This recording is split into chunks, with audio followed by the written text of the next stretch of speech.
computer နဲ့ဟောအဲ့ဒါတော့ computer နဲ့လိုက်ကြည့်ရလို့ဘယ်နှယောက်ရှိလဲတိတ်မများဘူးထင်တော့နော်ဖုန်းပဲ ခေဖိနေကြည့်တယ် တကယ်တော့ဒီ Zoom မှာက computer နဲ့လိုက်ကြည့်တယ်လို့ဆိုလို့ရှိရင်ကိုယ် computer မှာလည်း recording လုပ်လို့ရအောင်တော့ဒီမှာဟောလုပ်လို့ရတယ်ပေါ့ဟုတ်ပြီဒီလိုစဘုရားเจ้าအကြောင်းဒီလိုစဘုရားเจ้าသူတို့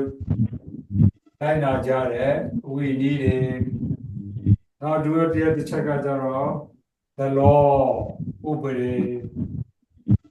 မိုးစေဥပဒေတွေပေါ့နော်ဒီလိုမျိုးတွေဥပဒေတွေဘာတွေရှိလဲပြီး Messiah ဆိုတဲ့ကောင်းစဉ်နဲ့ပတ်သက်လို့သူတို့ဘာတွေဘယ်လိုတွေယုံကြည်ခဲ့ကြလဲဘယ်လိုတွေပြောင်းလဲခဲ့ကြလဲပြီး apocalypticism ဆိုတဲ့ eschatology နောက်ဆုံးတော့အချိန်အဲ့ဒီလိုကျွန်တော်မြင်ပြီးတော့မရှိတယ်နော်နောက်ဆုံးတော့အချိန်ကာလမှာဘာတွေဖြစ်မလဲဆိုတဲ့ eschatology လို့လည်းခေါ်တယ် apocalypticism လို့အင်္ဂလိပ်နော်အဲ့ဒီလေးခုကျွန်တော်တို့လေ့လာကြည့်အောင်ဒါလည်းမြန်လေးသွားမှာဘာပဲဆိုတော့နော်အဲ့မှာဂျေရုဆလင်ဘုရားကျောင်းနဲ့ပတ်သက်ပြီးတော့မှ King Solomon ဘုရင်ကဂျေရုဆလင်မှာ 10th century BCE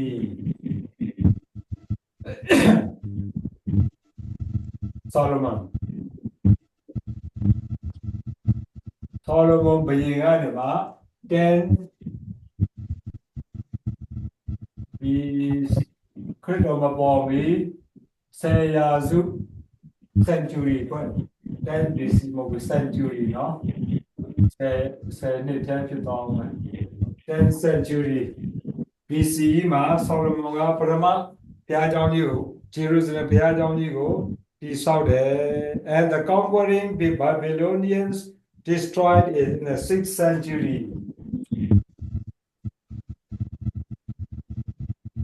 Solomon ကဆောက်တယ်အဲ့ဒါပြီးမှသူဆောက်တာကိုဘာဘီလုံ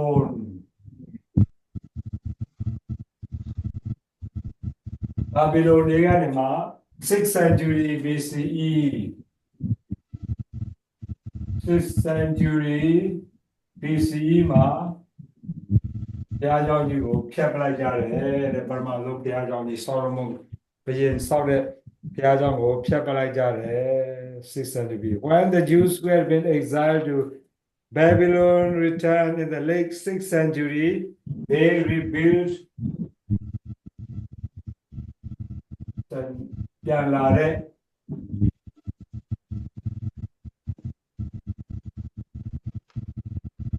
ဂျူး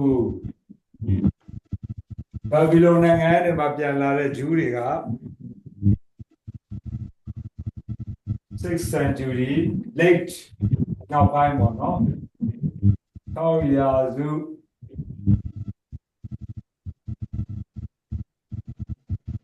နောက်ပိုင်း6ရာစုခရစ်တော်မပေါ်ဘူး6ရာစုနောက်ပိုင်းမှာပြန်ရောက်လာကြတဲ့ဂျူးလူမျိုးတွေကဒီဘုရားကျောင်းကိုပြန်ဆောက်တယ် but not to the glory of the earlier edifice အဲ့တော့ပထမဆောက်ခဲ့တဲ့ဘုရားကျောင်းတော့ပြီးတော့သူကအဲ့လောက်ကြီးထဲဝခံရမှုတော့မရှိဘူးတဲ့ Solomon's temple had been a royal structure but without a king from David's line in the temple the temple became the province of the high priest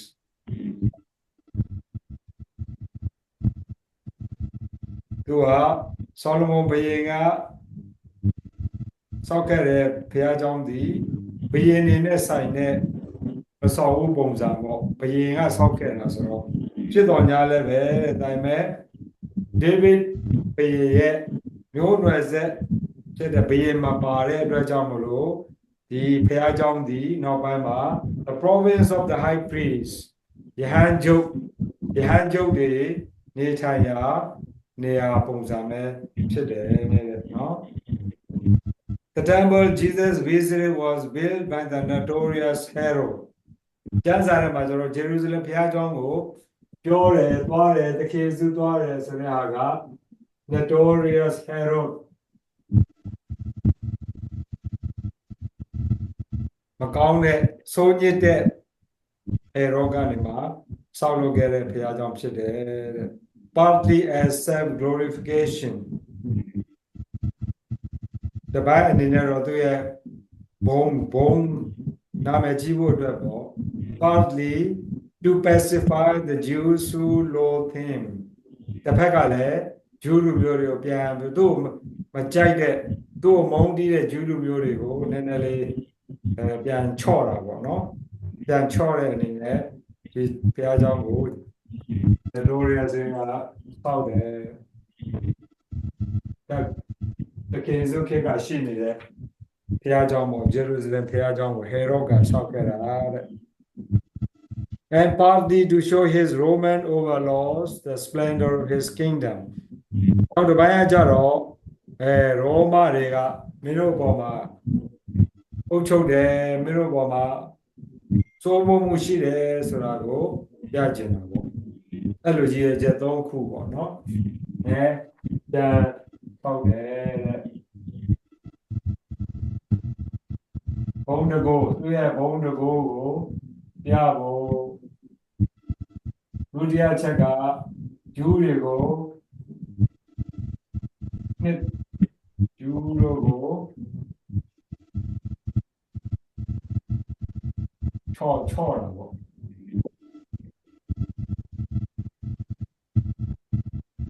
ဂျူးတွေပြန်ပြီးတော့သူ့ကိုကြိုက်လာအောင်လို့ဆွဲဆောင်တာပေါ့နော်ချော့ဖို့ဂျူးတွေကိုပြန်ပြီးဆွဲဆောင်ဖို့နောက်တစ်ပိုင်းကျတော့ရောမရဲ့လွှမ်းမိုးမှုကိုပြဖို့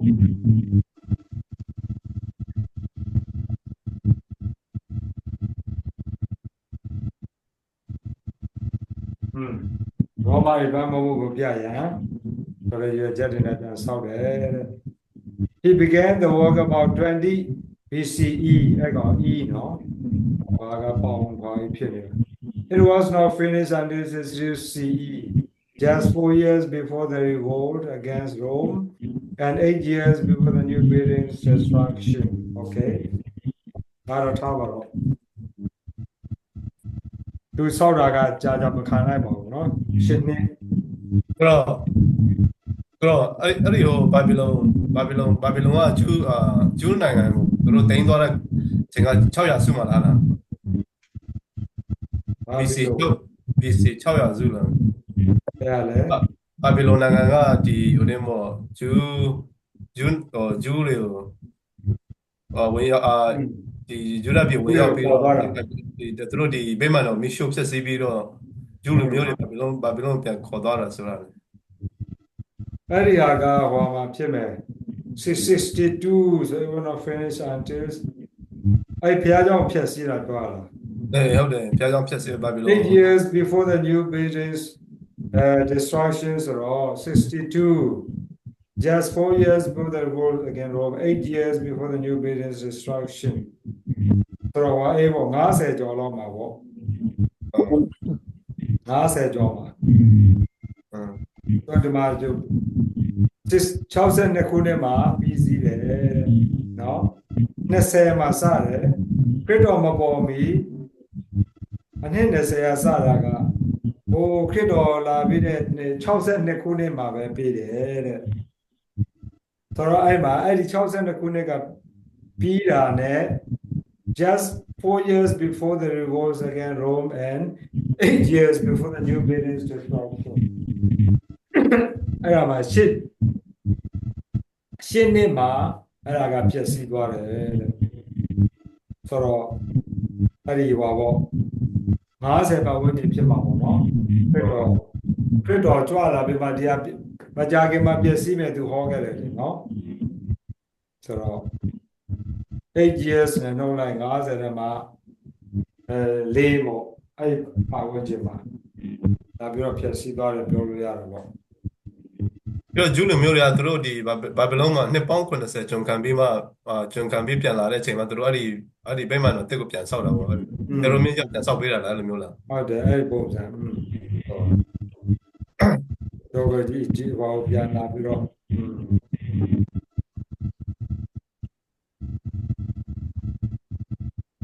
ဟုတ်ပြီ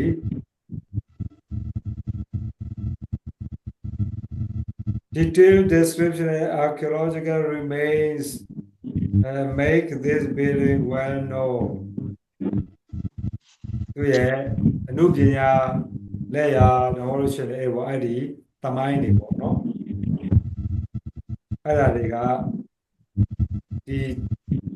ဘုရားကျောင်းကိုနာမည်ကြီးစေတယ် It was enormous ဘုရားကျောင်းကြီးအကြီးကြီးပဲ about 200 years long and 80 years wide ကိုင်းနေရရှိတယ်တဲ့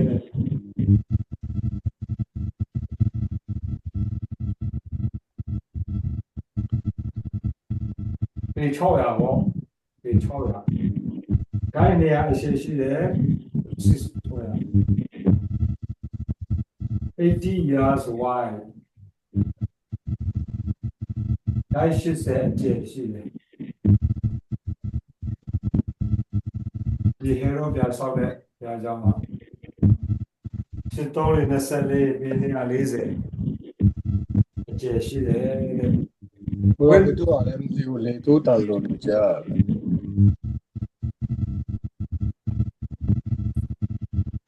with many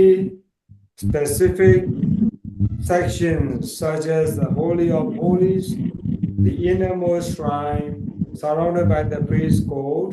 beyond which was the God of Israel. အဲ့ဒီမှာပါရှိလေဘုရားကျောင်းထဲမှာ Holy of Holies တန်ရှင်းရာဌာနအတန်ရှင်းဆုံးဌာနဆိုတဲ့ဟာရှိတယ်ဒီဘုရားကျောင်းရဲ့ဘာလဲမှာ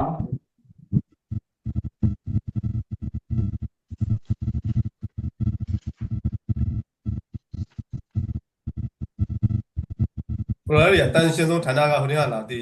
ထွန်းမြောက်ကျန်တဲ့အာကြုံဆိုရလားမျိုးဟုတ်တယ်Holy of Holies ဆိုတော့မာရီမှာတော့ပြီးတော့ဘာလို့လဲပူဇော်ပါတတဲ့နေရာဒီယဟန်တွေကဓမ္မအဲ့ထဲမှာပူဇော်ပါတတဲ့နေရာကြံတဲ့လူဘယ်သူမှဝင်လို့မရဘူးတဲ့ပိုင်းကအဲ့ဒါပိုင်းရှိတယ်ပြီးလို့ရှိရင်the Holy of Holies the innermost shrine ဒါအတိတ်ပဲတစ်ခုတည်းပဲလားဒါမှမဟုတ်ရင်တို့ရဲ့ဟာလားပြုပြချင်တဲ့နေရာနှစ်ခုဖြစ်လာလားဘယ်လိုလဲဒီ the Holy of Holies နဲ့ the innermost shrine ဘယ်လိုပါလဲနေရာနှစ်ခုလားဒါမှမဟုတ် innermost shrine မဟုတ်တခြားတဲ့နေရာဟုတ်တယ်တခြား innermost ကိုပြီးအတွင်းချတဲ့ဒါတော့တစ်ခုပေါ့ section တစ်ခု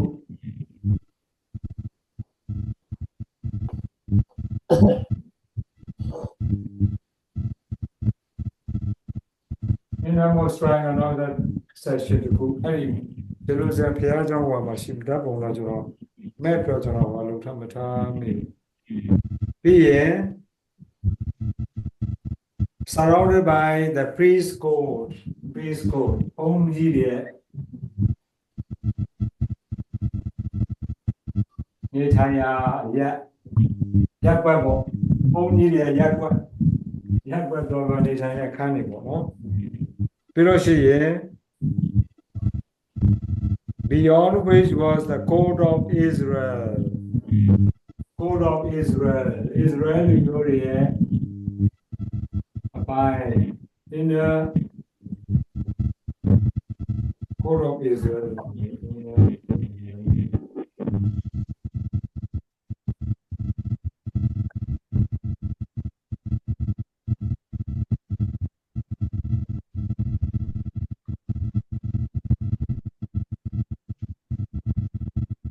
Court of Israel အဲ့ဒီ Court of Israel ကအမျိုးသားတွေဝင်လို့ရတဲ့အပိုင်း Court ဘာလဲအဲ့ဒါဆိုတော့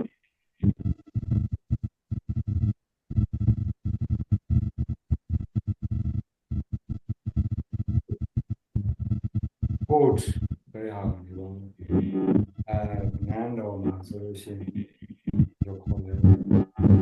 ဘာလို့ and then beyond that the women's code code of Israel မှာသူကပထမကအမျိုးသားတွေကြီးပဲနေလို့ရတဲ့အပိုင်းရဲ့အမျိုးသမီးတွေအဲ့နောက်ဘက်မှာအမျိုးသမီးတွေနေလို့ရမယ်အပိုင်းဝင်ပြီးတော့ဘုရားရှိခိုးလို့ရတဲ့အပိုင်းရှိတယ် open to all Jews but beyond which women cannot go code of Israel open to all male Jews and beyond that the women's code open to all Jews but beyond which women cannot go အမျိုးသားတွေနေလို့ရတဲ့အပိုင်းရှိတယ်ပြီးတခါအမျိုးသမီးတွေနေလို့ရမယ်အကန့်တခါလည်းရှိရတယ်ဆိုတော့အဲ့ဒီအမျိုးသမီးတွေကအဲ့ဒီသူတို့နေလို့ရတဲ့အကန့်ကလွဲလို့ဘယ်အကန့်ကိုမှသွားလို့မရဘူးတဲ့အဲ့လိုတွေပိုင်းခြားထားတယ်နော်အဲ့ကြောင့် အဲ့ဒါကတော့ဒီ Jewish တွေလည်းဒီဝတ်ပြုကိုကိုယ်တဲ့နေရာဒီမှာအခုမွတ်စလင်တွေကျင့်သုံးတယ်လို့ကအမျိုးသမီးတွေသွားလို့ရတဲ့နေရာပိုင်း အဲ့ဒါအဲ့ပုံစံပဲ နော် ဟုတ်တယ်အဲ့ဒီကနေဆင်းသက်လာတယ်လို့ပြောလို့ရမှာမွတ်စလင်တွေကမျိုးသမီးတွေကခေါင်းကိုဖုံးရမယ်ဆိုတော့ရစနော်ဒီမှာအမျိုးသားနဲ့မျိုးသမီးနဲ့အတူတူဝတ်ပြုလို့မရဘူးမျိုးသားတွေကသီးသန့်မျိုးသမီးတွေကသီးသန့်ဟောရတယ်အဲ့ဒါကိုသူတို့ဆက်ကြံနေတာပေါ့သူတို့ဟောတယ် The priests usually from aristocratic families offer daily sacrifices there mostly of animals but often of grains အဲ့မှာဘုန်းကြီးတွေကသူတို့ရဲ့ priestly code ကနေအဲ့ဒီဟောတယ်မှာ Holy of Holies innermost shrine Holy of Holies ဆိုတာအဓိကဟောပေါ်မှာလဲသဟာပွဲရတက်တာတော့ထားရရနော်သဟာ Ark of the Covenant သဟာပွဲရတက်တာတော့သူတို့တဲကန္တာရမှာသွားလာပြောတော့ဆုံးကြတော့ယူလာကြတဲ့အခါမှာအဲ့ဒီဟာကိုထားတဲ့နေရာပေါ့ Holy of Holies ဒီမှာ innermost ဆိုတာကကျတော့သူတို့ shrine ကတော့ဘာလို့တဲ့နေရာပေါ့အဲ့ဒီဟာလေးကို ကိုရှားရကျွန်တော်တို့အနေနဲ့ဘုရားရှင်လို့သတ်မှတ်ထားတာလားဟုတ်လားမသိဘူး shrine ဆိုတာကဘုရားရှင်ဘယ်ဘုရားဝတ်ပြုရာဌာန ဝတ်ပြုရဌာနနော် ကျွန်တော်တို့လည်းဝတ်ပြုကိုးကွယ်ရာဗဟိုဌာနအေးပေါ့ဗဟိုဌာန ကျွန်တော်ဘုရားရှင်လို့ပဲခေါ်နော် ညာ ကျွန်တော်တို့ကျတော့ဘုရားရှင်လို့ခေါ်ကြရမလားကျွန်တော် ဘုရားရှင်ဘဗဟိုဌာနဝတ်ပြုရာဌာနလေ shrine ဆိုတာကဟိုဘုရားကျောင်းတစ်ခုတည်းမဟုတ် shrine လို့ချင်းဒါနဲ့ဆောင်းဦးတွေအများကြီးပါတာပေါ့ဗဟိုဌာနတစ်ခုပေါ့ ဌာနတစ်ခု ဒါပေမဲ့တချို့ကျတော့လည်းဥမာ Marian shrine ဆိုလို့ရှိရင်ဘယ်တော့တခင်မရုပ်ထုတွေထားတဲ့အပိုင်းကိုလည်း Marian shrine ခေါ်တယ်လေနော်ဒါတော့ဟုတ်ကဲ့ဆိုတော့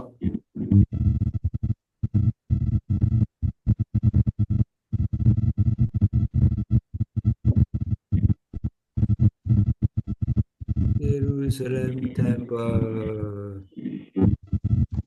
layout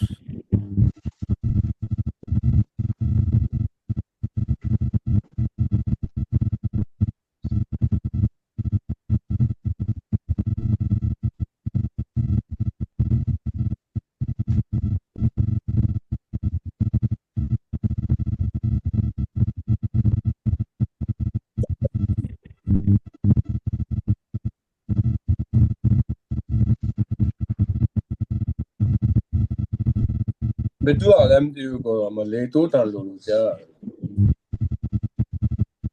အဲ့လေဝင်တဲ့ဟာနည်းနည်းအလို့ရှိ ဘယ်သူကလဲဒါ တကားဖွင့်ထားလားပါလဲမသိတခုခုလို့ လေနိုဘောလာ လင်းတော့ဘောရပြီလင်းတော့ဘော ရပြီ ဟောပျောက်သွားပြီဟုတ်ပြီ ဟုတ်တယ်ပျောက်သွားပြီ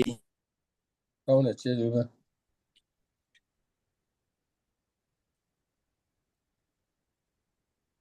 အဲ့မှာ screen share ထားတဲ့ဘုရားကျောင်း Jerusalem ဘုရားကျောင်း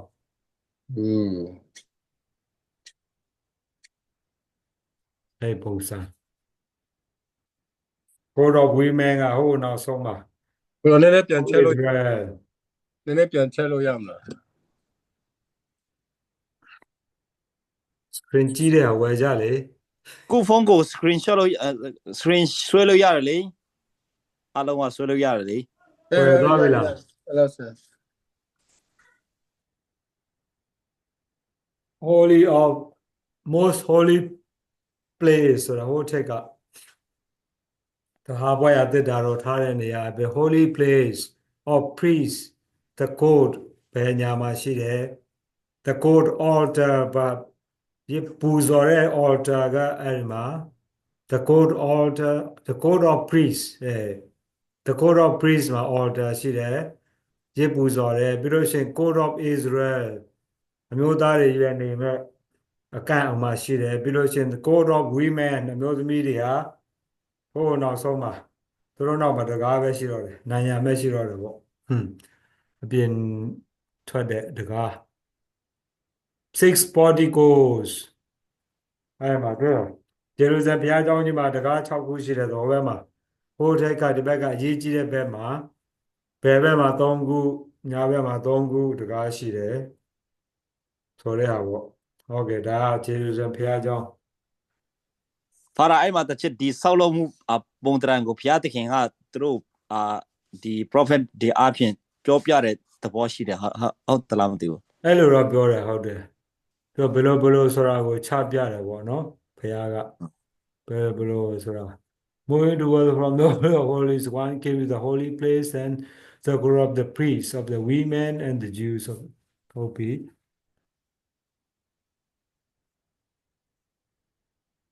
both ancient Jewish temples are of interest to Christians okay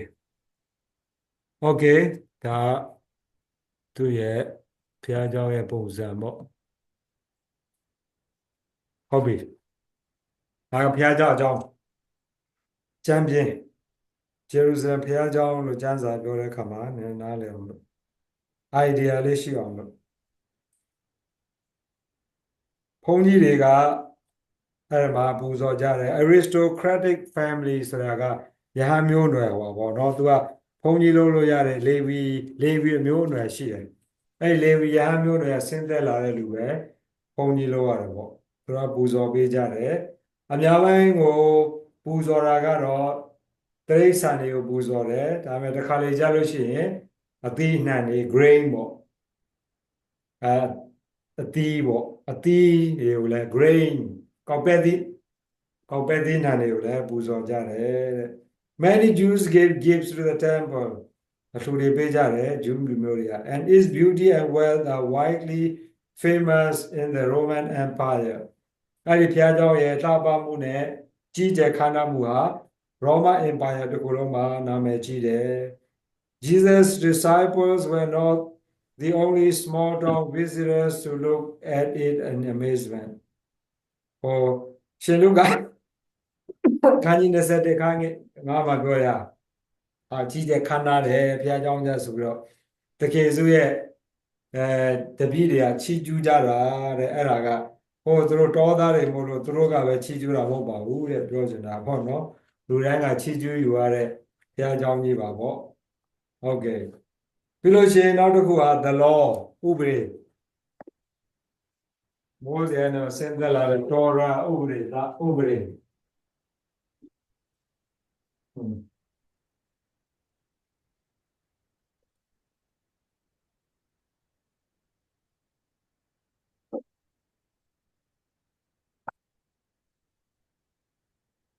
The law has always posed problems for Christians, largely because of the difficulties it posed for the Apostle Paul. ဥပဒေလို့ပြောလာလို့ရှိရင်တရားဥပဒေလို့ပြောလာရင်အများနဲ့ခရိယာန်တွေအတွက်ပြဿနာရှိခဲ့တယ်တဲ့အထူးသဖြင့်ရှင်ပေါလုအတွက်ပေါ့ရှင်ပေါလုအတွက်ကဥပဒေဆိုတဲ့ဟာကတော်လေးကိုခြေလုံးရှင်းနေရတဲ့ကိစ္စကြီးပေါ့ A fervent Jew, Paul believed that God had given the law to Israel,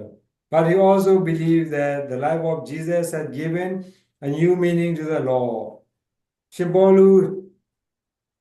ယုံကြည်ခဲ့တာကဘုရားသခင်ကနေမှာဣသရေလလူမျိုးတွေကိုဒီဥပဒေသားကိုပေးခဲ့တယ်ဆိုတာကိုယုံကြည်တယ်။ပြီးတစ်ဖက်ကလည်းခရစ်တော်သည်ဘ ရားကနေမှလူသားတွေကိုပေးတဲ့အသစ်သောဥပဒေသားဖြစ်တယ်ဆိုတာကိုလည်းသူကယုံကြည်တယ်တဲ့နော်ရှင်ပေါလုက Furthermore, the Lord presented him and other missionaries with a serious pastoral problem, since many Gentiles, non-Jewish converts, did not wish to embrace all the demands of the law. ပြဿနာကဘာလို့အများနဲ့တက်နေတာလဲဆိုတော့ဒီဂျူးလူမျိုးမဟုတ်ဘဲနဲ့ခရစ်ယာန်ဘာသာကိုခရစ်တော်၌ယုံကြည်သက်ဝင်လာကြတဲ့လူတွေအတွက်ကအများအားဒီဥပဒေသားတွေကိုလိုက်နာဖို့ရန်အခက်အခဲရှိတယ်။တပည့်တော်ကြီးတွေတောင်မှတော်တော်လေးကိုအခြေအတင်ဆွေးနွေးခဲ့ကြတာပေါ့နော်။ရှင်ပေါလုနဲ့ရှင်ပေထရုနဲ့တော်တော်ကိုအငင်းခုန်ဖြစ်ခဲ့ကြတယ်ပေါ့ဒီဥပဒေသားကိုလိုက်နာဖို့မလိုက်နာဖို့ ਨੇ ပတ်သက်လို့ Okay then အဲ့ဒါပြီးလို့ရှိရင်ဒါတော့အကြမ်းပတ်ထားလိုက်နော်ဥပဒေသားမှာခက်ခဲတွေရှိခဲ့တယ်ရှင်ပေါလုအတွက်ကတော့ဥပဒေဟာရှင်ပေါလုက for Paul ရှင်ပေါလုအတွက်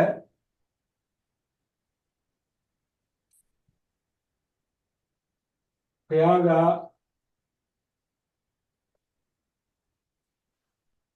ကဂျူးလူမျိုးတွေကိုပေးခဲ့တယ်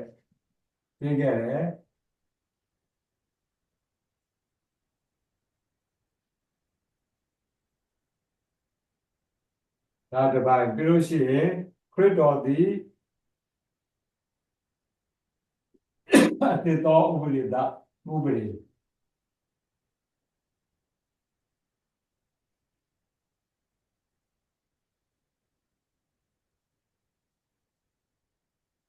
အသစ်သောဥပဒေကိုလည်းကောင်းတယ်ပေါ့နော် A new meaning to the law အသစ်သောဥပဒေဆိုတာပေါ့ဒီဥပဒေသားကိုပို့ပြီးတော့မှ meaning အဓိပ္ပာယ်ပုံမပြေဝစေတယ်အဓိပ္ပာယ်ခရစ်တော်အပြင်ဒီဥပဒေသားတွေဟာအဓိပ္ပာယ်ပုံမရှိလာတယ်ဆိုရအောင်နော်အဲ့ဒါကိုသူကပြောခဲ့တယ်ဆိုတာပေါ့ပြီးရင်တချို့ဂျူးလူမျိုးမဟုတ်ဘဲနဲ့တခြားဂျူးတွေတခြားလူမျိုးစုတွေအတွက်ကခရစ်ယာန်ဖြစ်လာတဲ့အခါမှာဒီဂျူးဥပဒေသားတွေသူတို့အတင်းလိုက်ခိုင်းတာတွေဖြစ်တဲ့အတွက်ကြောင့်မလို့သူတို့မှာခက်ခဲတွေရှိခဲ့တယ်ဟုတ်ပြီ second paragraph မှာ Christian interpretations of the law in later centuries especially the Middle Ages made things worse as one verse in Paul the letter kills but the spirit gives life အလေကြီးရောက်လာတဲ့အခါမှာပို့ပြီးတော့မှပြဿနာကကြီးမားလာတယ်ပြောမှာပေါ့ခက်ခဲမှုပိုရှိ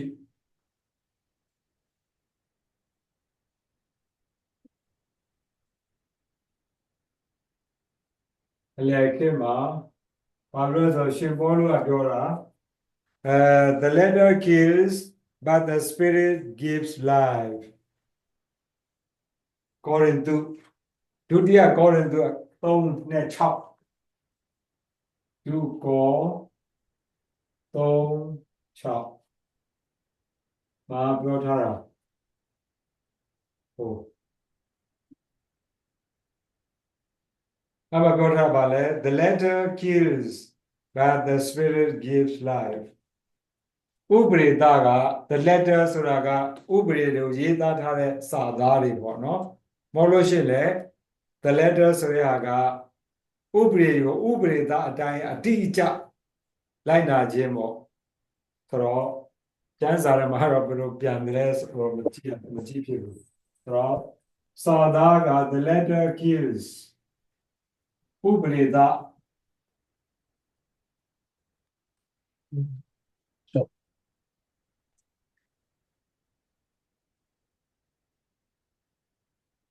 ဝိညာဉ်တော်ကရှင်စေတယ်ဝိညာဉ်တော်ကအသက်ပေးတယ်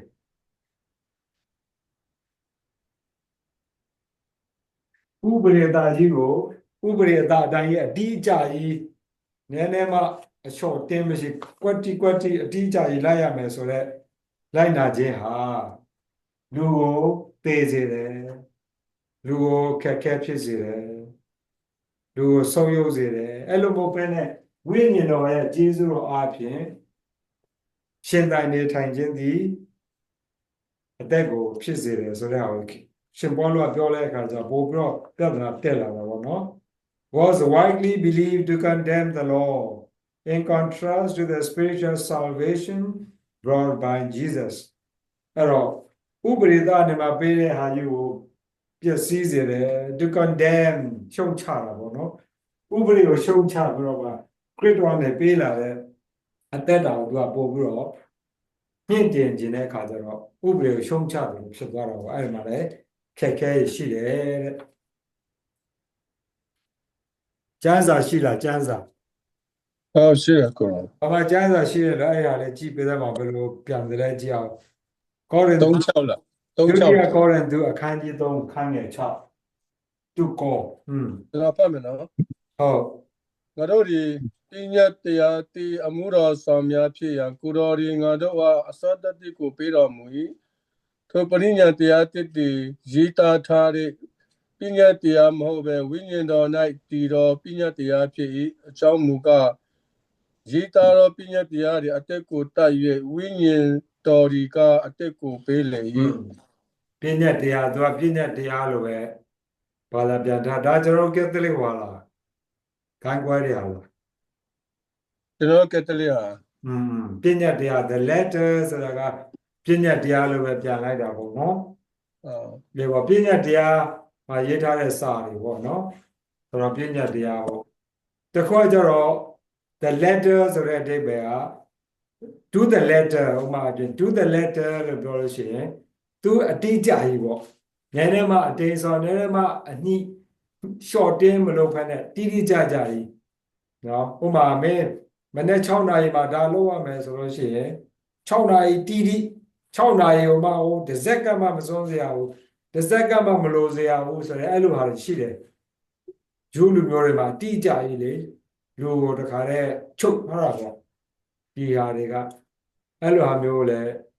သူဆိုလိုရေးရှိတာပေါ့နော်ဒါအဲ့လိုဆိုလို့ရှိရင်တော့လူကဥပဒေလိုက်တာလိုက်ရတယ်သူ့မှာလွတ်လပ်မှုမရှိဘူးဥပဒေကပြောလို့လိုက်ရတယ်ဆိုတဲ့ဟာကြီးကလူကိုဆုံးယုတ်စေတယ်ပျက်စီးစေတယ်ဆိုတဲ့ဟာပေါ့ကိုယ့်ရဲ့ဝိညာဉ်တော်ရဲ့ကျေးဇူးတော်အပြင်ကိုကကြိုက်လို့ကိုယ်တိုင်နှစ်သက်လို့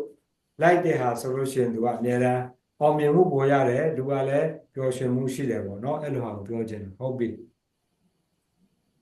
then all that did was further the views of Jews as hopeless legalists which overlook that Jesus and his parents obey the law တစ်ဖက်ကလည်းဥမာအဖြစ်ဒီဥပဒေတွေရှိလို့ဥပဒေလိုက်တဲ့လူကအပြစ်ဖြစ်တယ်ဟိုဘာမှအကျိုးမရှိတဲ့ဟာတွေလုပ်တယ်လို့ပြောတာလည်းမဟုတ်ဘူးတစ်ဖက်ကနော်ဘာလို့လဲဆိုတော့အဲ့ဒီမှာသခင်ယေရှုကိုယ်တိုင် Jesus and his parents obey the law သခင်ယေရှုနဲ့သူ့ရဲ့မိသားစုလည်းဥပဒေကိုလိုက်နာခဲ့ကြတယ်နော်ဂျေရုဆလင်သွားတာပါဘုရားကျောင်းမှာသွားပြီးပူဇော်အနန္ဒာဒါတွေအကုန်လုပ်ခဲ့ကြတယ် and that in Matthew's gospel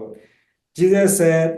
he had not come to abolish the law but to fulfill it ဒီယေရှုကိုယ်တိုင်ကဒါကဥပညာတရားကိုဖျက်ဆီးဖို့လာတာမဟုတ်ဘူးပြည့်စုံစေဖို့ငါလာတာလို့လေပညာတရားဘက်ကထောက်ခံပြီးတော့သူကပြောတာလည်းရှိတယ်တဲ့နော်အဲ့ဒါကြတော့ the law would persist till heaven and earth pass away အဲ့လိုပြောလိုက်ချင်ရပြီဒီဥပဒေသားတွေဟာ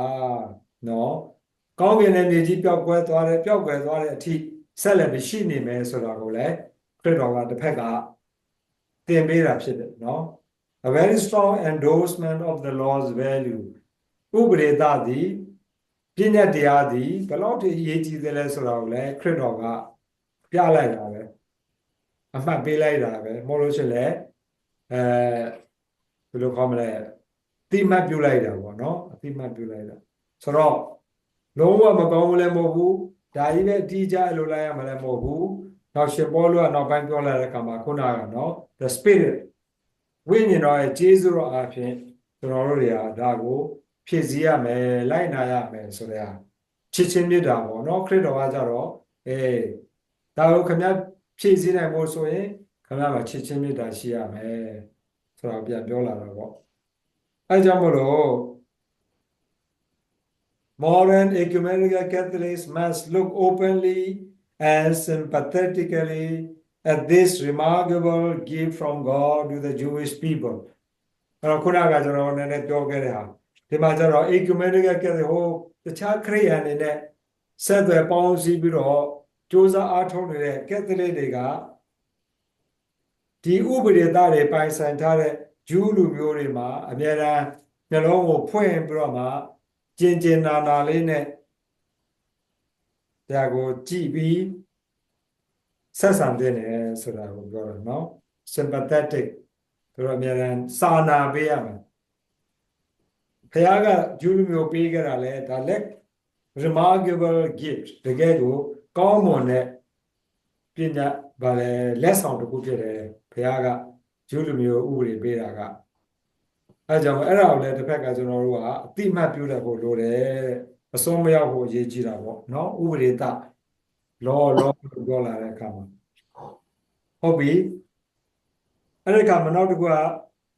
The law is the usual English translation of the word Torah but the Hebrew word means teaching or instruction ဒါက Torah law ဆိုတာကဘာအဓိပ္ပာယ်ရှိလဲဆိုတဲ့အခါကျတော့အင်္ဂလိပ်လို Hebrew မှာက Torah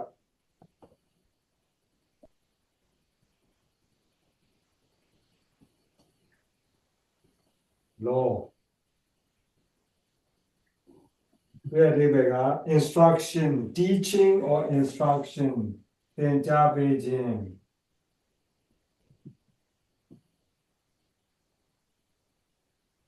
ဥပဒေသားဆိုတာကသင်ပေးတာ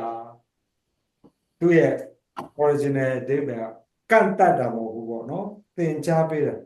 God gave the Jews Torah in the first Bible of the Bible first ကျမ်းစာရဲ့ဓမ္မဟောင်းကျမ်းစာရဲ့ပထမ5အုပ်တော့တူပဲရေးတာနော်ကျမ်းစာမှာဓမ္မဟောင်းကျမ်းစာကပထမ5အုပ်ပေါ့ Genesis Exodus Leviticus Numbers Deuteronomy believe in the Jews including Jesus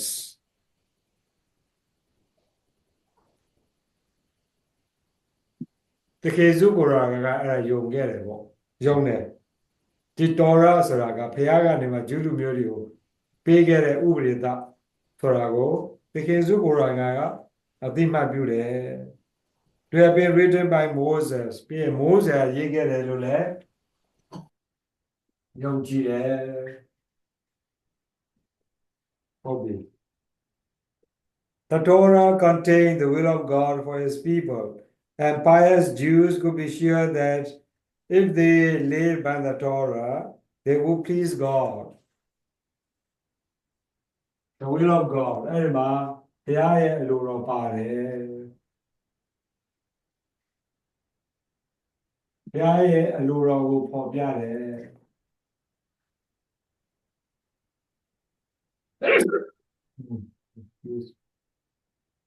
အဲ့ကြောင့်မလို့ဒီတော်ရထဲမှာဘုရားရဲ့လိုတော်ပါတဲ့အတွက်ကြောင့်မလို့ဒီ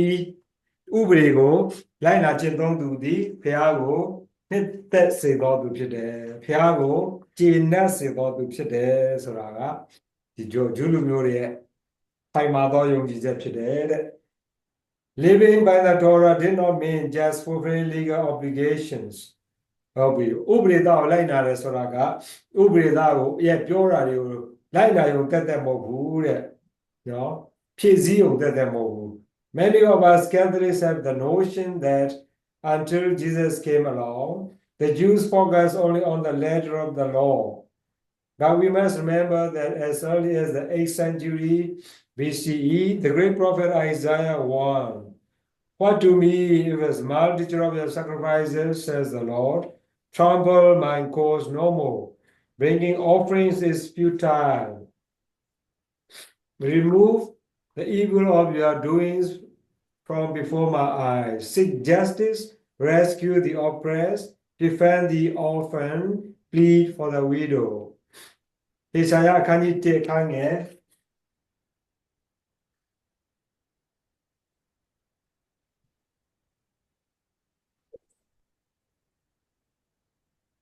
ကက်သလစ်ကအဲ့ဟောကျတော့ဟေရှာယလိုပဲသုံးတဲ့သဘောရှိတယ်စာအုပ်တွေကျွန်တော်ပြန်ကြည့်တော့ဟေရှာယလိုပဲသူတို့သုံးတယ်ပေါ့နော်အခုသူတို့နောက်ဆုံးဘာသာပြန်တဲ့အခါမှာဆိုတော့ဟေရှာယအခန်းကြီး1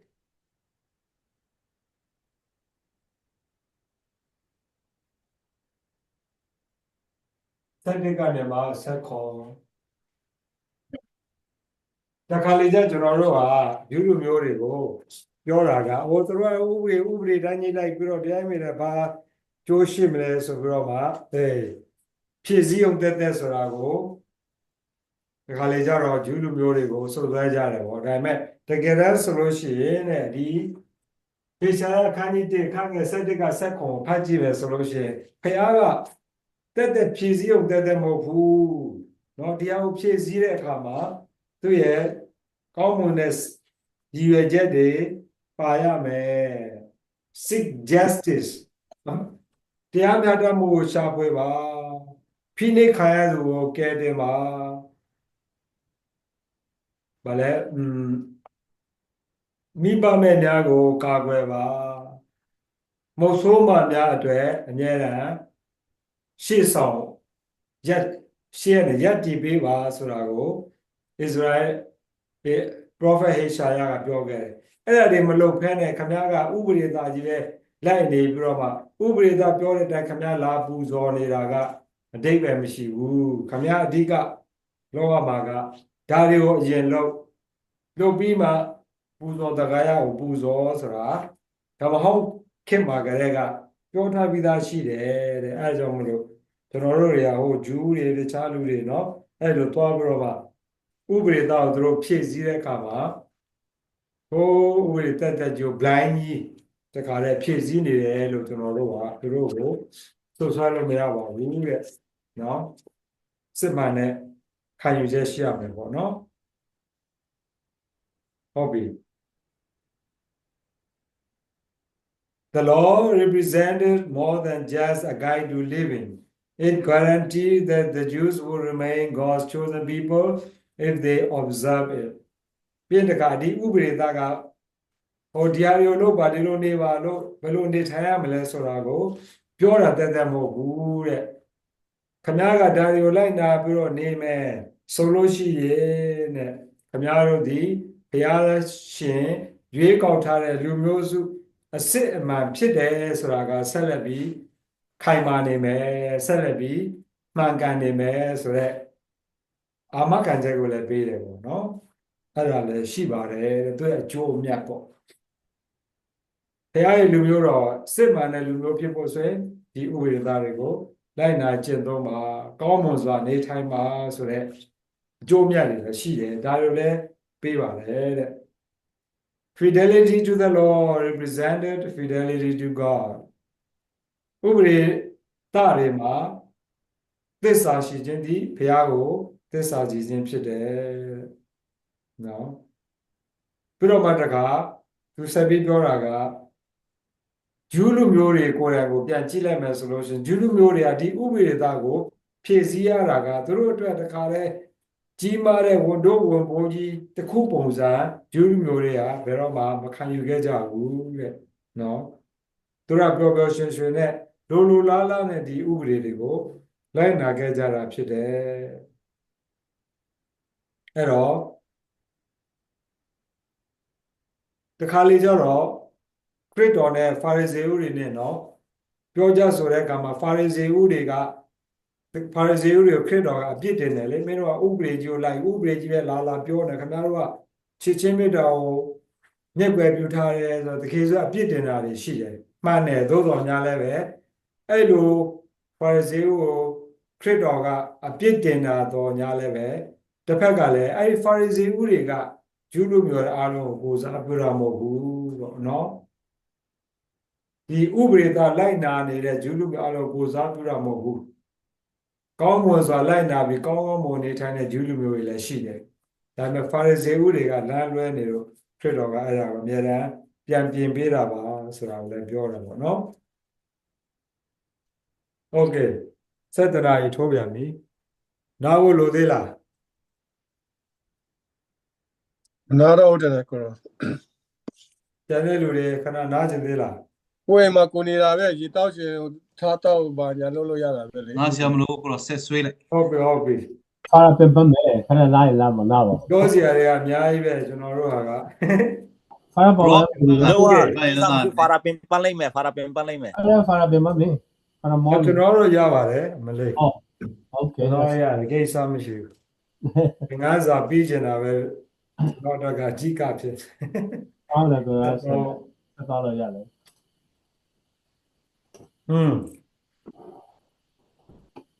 ပြီးနောက်တစ်ခုကမက်ဆီယာဆိုတဲ့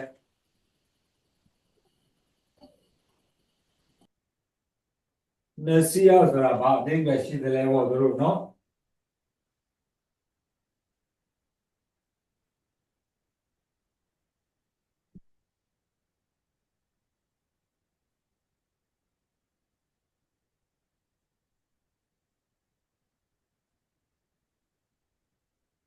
The word Messiah usually has the connotation of redeemer. But the word originally meant someone who was anointed. ဟိုလိုပြောမယ်ဆိုလို့ရှိရင်တော့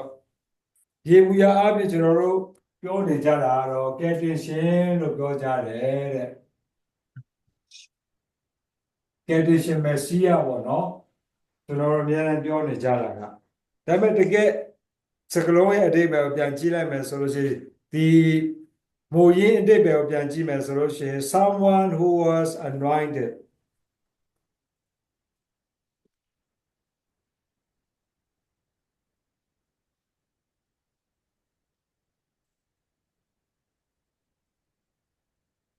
Illusion Kayadodu, anointed.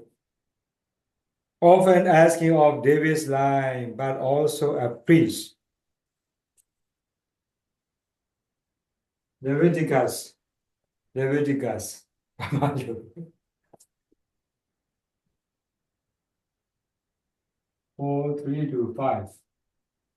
အဲ့မှာတွေ့ရမှာနော်။ဘာလဲဝတ်ပြုရကြလား ဝတ်ကျွေးရ ဝတ်ပြုရကြလေဘိုက်ဝတ်ပြုရကြအခန်းကြီးလေးအခန်းငယ်3ကနေ9ထဲမှာကြည့်မယ်ဆိုလို့ရှိရင်တော့လေဝီယဟန်နေရနေမှာလာတဲ့အမျိုးအနွယ်ပေါ့နော်တစ်ဖက်ကပြီးဒေးဗစ်ဘုရင်ရဲ့ဆွေစဉ်မျိုးဆက်ကနေဆင်းသက်လာတဲ့ပုဂ္ဂိုလ်တွေပြီးရင်ထိုးသဖြင့်ကဒီပြည့်လင်းကြံခံရသူ Messiah ဆိုတာက anointed the anointed of God အဲ့လိုသူရဲ့ original meaning ကအဲ့ဒါဖြစ်တယ်လို့ကျွန်တော်တို့က Catechism လို့ပြောနေကြတာပေါ့လေနော် The name Christ is from the Greek Christos or anointed one အဲ့ကြောင့်မလို့ Christos လို့ပြောတဲ့အခါမှာ Christos ဒါ Greek စကားလုံးပေါ့ Christos ရဲ့အဓိပ္ပာယ် the anointed စီလူချင်းခါရသောသူဒီအဓိပ္ပာယ်ရှိတယ်နော် Christus ဆိုရ Anointed one is not as I was once Jesus' last name. Jesus Christ. Jesus Christus. တို့ကျွန်တော်တို့ပြောတဲ့အခါမှာသူတွေအမေရိကန်တို့ဘာလို့ဆိုမှပြီး first name last name ရှိတယ်မဟုတ်လား Jesus ဆိုတာက first name ဖြစ်ပြီး Christus က last name မဟုတ်ဘူးတဲ့တကယ်ဆိုရင် last name က Christus မဟုတ်ဘူးတဲ့နော် Jesus Christus ဆိုတာကခရစ်တော်ရဲ့ last name မဟုတ်ဘူးတဲ့သူ့ရဲ့အဖြစ်အခြေအနေကိုပေါ်ပြတဲ့စီလူချင်းခံရတော်သူဆိုတဲ့ဟာကိုပေါ်ပြတယ်တဲ့အဲ့ဒီနာမည်ကနော် ကိုတော့တစ်ချက်လောက်အဲ့ဒီမဆက်ရကကေတင်ရှင်တို့ကျွန်တော်တို့ပြောနေကြအဲ့ဒါမှားလားကေတင်ရှင်ဆိုရဟာ condition လို့ကျွန်တော်တို့ကပြောနေကြတော့ပေမဲ့အဓိက sorry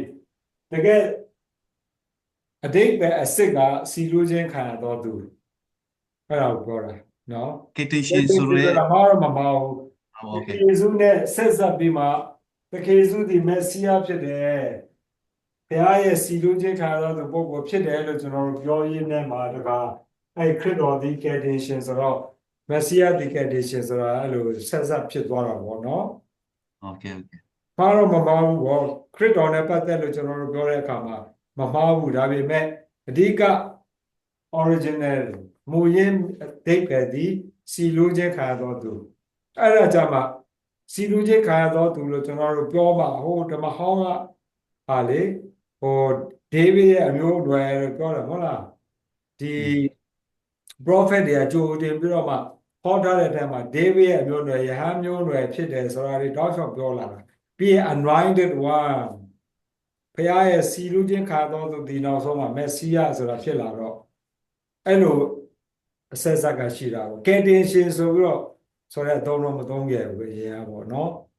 ဆိုတော့နောက်ဆုံးမှာခရစ်တော်ဖြစ်လာလို့ဒါကယ်တင်ရှင်ဆိုတဲ့ဟာကိုကျွန်တော်တို့ကပြန်ဆက်ဖြစ်သွားတာပေါ့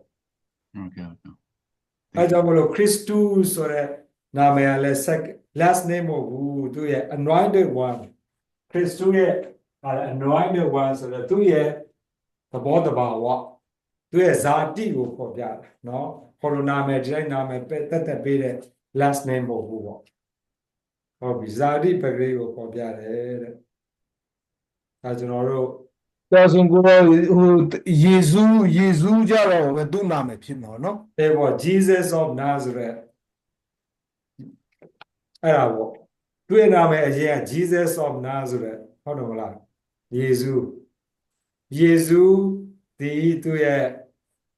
first name last name ပေါ့သူ့ရဲ့မျိုးနွယ်ရဲ့နာမည်ပေါ့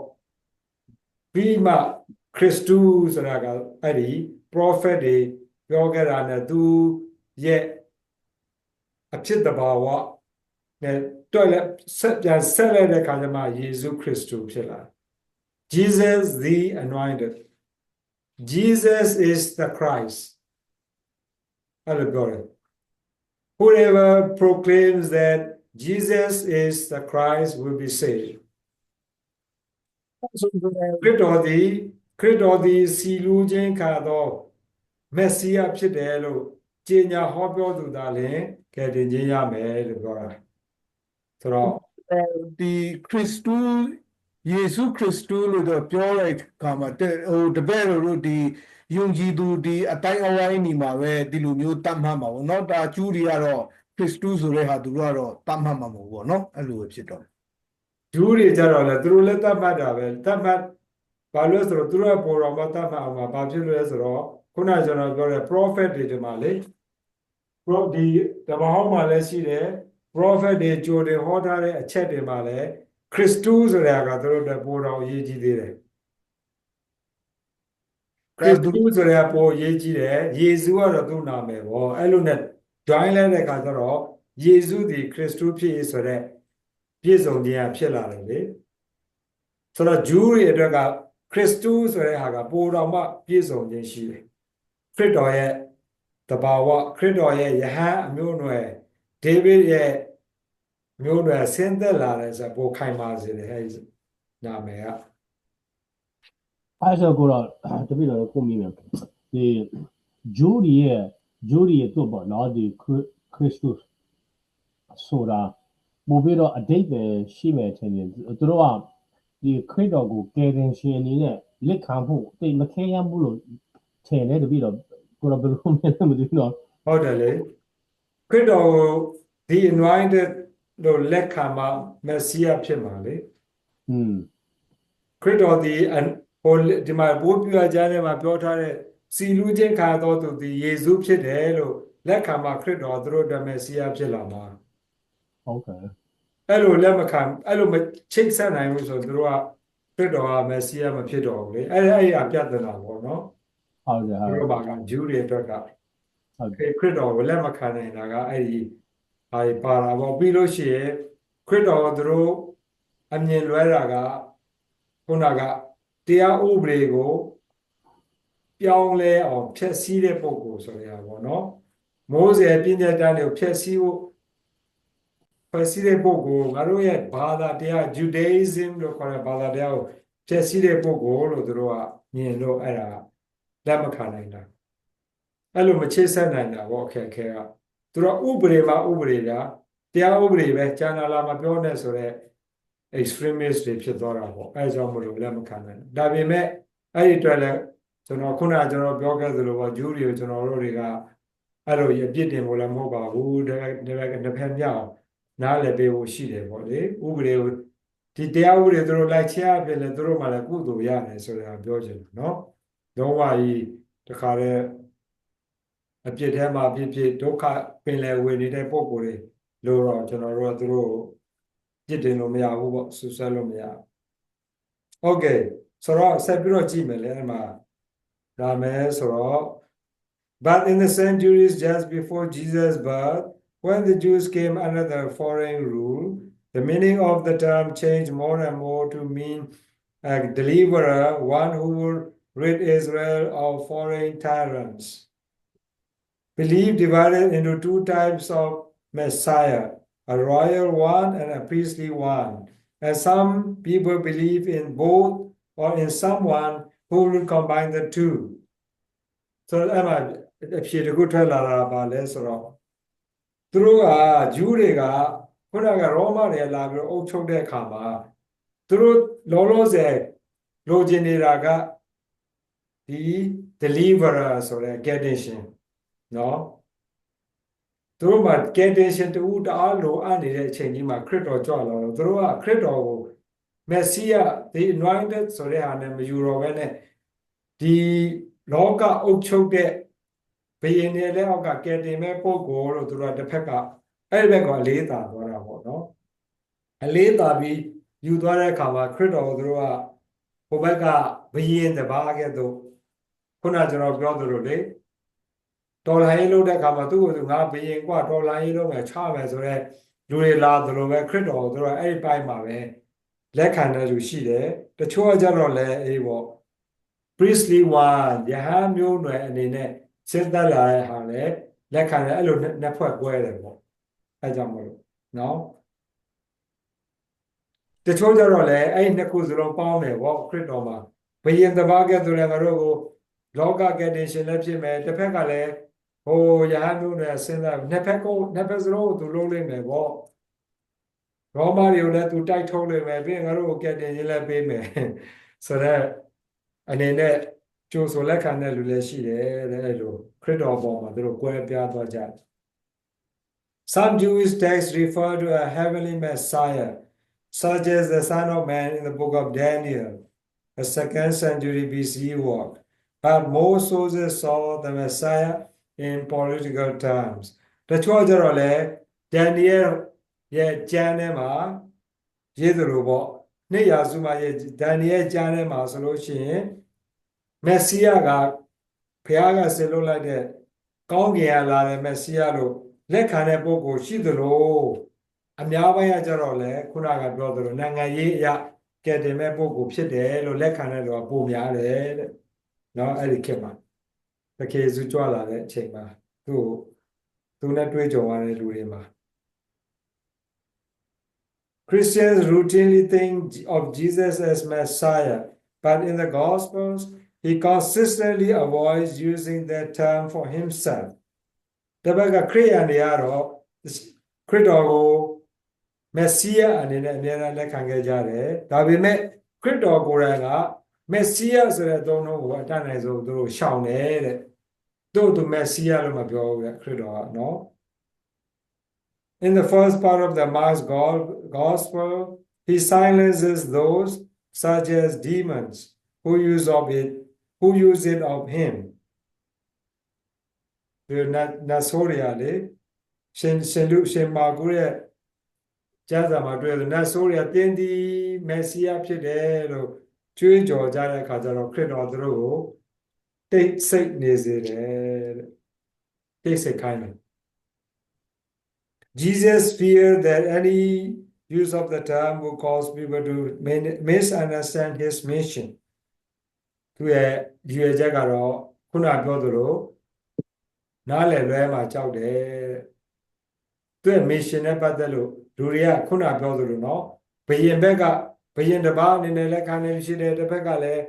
Yahamun and the Lacalo, quite a quabro, Chosa Kaman, Jaulo, the Kazua Ari. I don't know what Shawn to hold our mobile, no?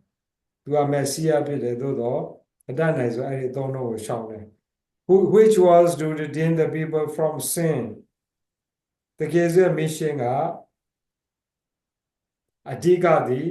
လူတွေကိုအပြစ်ကနေမှကယ်တင်ဖို့ကြွားလာတဲ့ပုဂ္ဂိုလ်ဖြစ်တော်ညာလည်းပဲဉာဏ်တဲ့လူတွေကလောကနိုင်ငံရေးအရာကယ်တင်မဲ့လူလိုပဲအထင်မြင်လွဲမှားတာတွေကိုရှောင်ကျင်တယ် not to drive the Romans from Palestine တချို့ကတော့သူကရောမလူမျိုးရောမတွေကိုပါလက်စတိုင်းနေမောင်းထုတ်မဲ့လူပဲပြောတဲ့လူတွေရှိတာကို he was right to worry အဲ့လိုသူပူပန်တာလည်းမှန်ပါတယ်တဲ့ his references to the kingdom of God or the kingdom of heaven were misunderstood by his disciples သူကပြောတဲ့အခါမှာ kingdom of God ဖျားရဲ့နိုင်ငံတော်တို့ကောင်းကင်နိုင်ငံတော်လို့ပြောတာတော့မှသူ့ရဲ့တပည့်တော်ကြီးကိုတော်တိုင်းတွေကအများကြီးအလွယ်နားလည်လွဲခဲ့တာတွေရှိတယ်တဲ့ဆိုတော့တကယ်ဆိုတော့အဲ့သုံးလုံးကိုအတတ်နိုင်ဆုံးရှောင်တယ်ပေါ့သူမဟုတ်တာတော့မဟုတ်ဘူးလေနော်သူကမက်ဆီးယာပဲသို့တော်ညာလည်းပဲချုပ်ထွေးမှုတွေဖြစ်စဉ်မှာစိုးလို့အဲ့ဒီသုံးလုံးကိုသူကိုယ်တိုင်ရှောင်တယ်တဲ့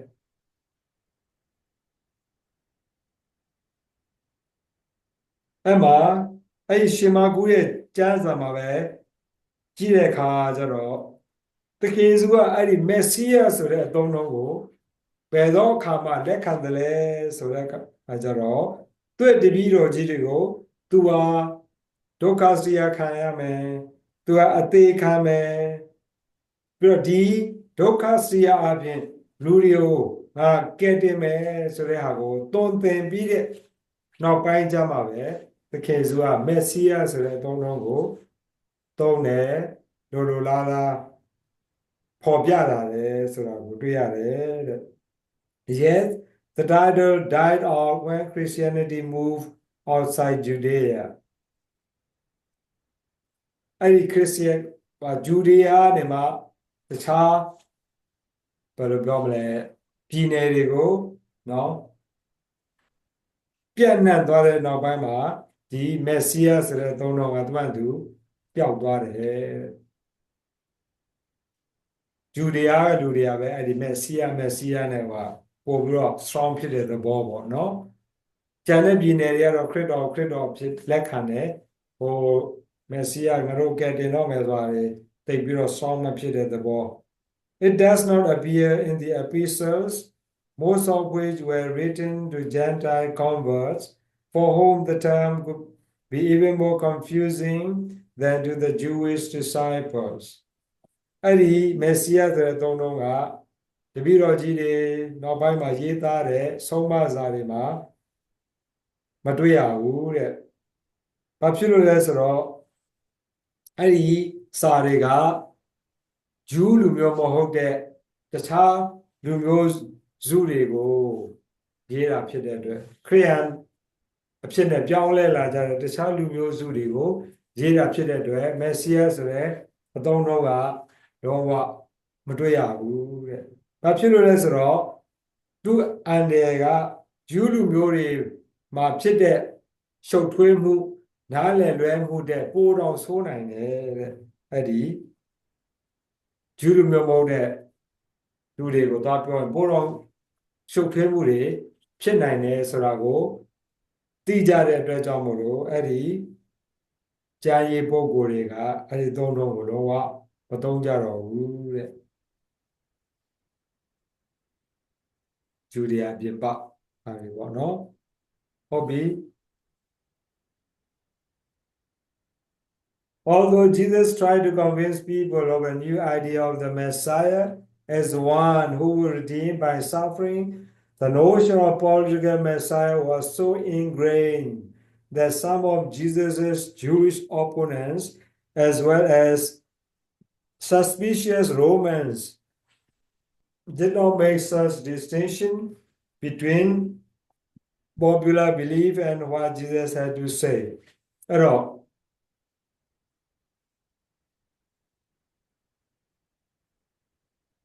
တကယ်ဆို မင်းတို့မက်ဆီယကဒုက္ခစရိယခံပြီးတော့မှကယ်တင်မဲ့မက်ဆီယဖြစ်တယ်လို့သင်ခဲ့တော်ညာလည်းပဲနော်အဲ့လိုသင်ပေးခဲ့တော်ပြောခဲ့တော်ညာလည်းပဲလူတွေရဲ့နှလုံးသားထဲမှာစွဲနေတာကအဲ့ဒီနိုင်ငံရေးအရာသူတို့ကိုကယ်တင်မဲ့မက်ဆီယပဲလို့ထင်နေကြတာနော်အဲ့ဒီအရာတအားကြီးကိုအမြင့်စွဲနေတဲ့အခါကျတော့သူတို့မှာအဲ့ဒါကြီးကိုပြောင်းလဲလက်ခံဖို့ကတော်တော်ကိုခက်တယ်တဲ့။အဲကြောင့်မလို့ဟိုတခေယေစုကအမြင်လွဲတဲ့ရိုမန်တွေရောဒီအဲ့လိုယုံကြည်နေကြတဲ့လူတွေကြားထဲမှာလည်းအဲ့ဒီပြောင်းလဲမှု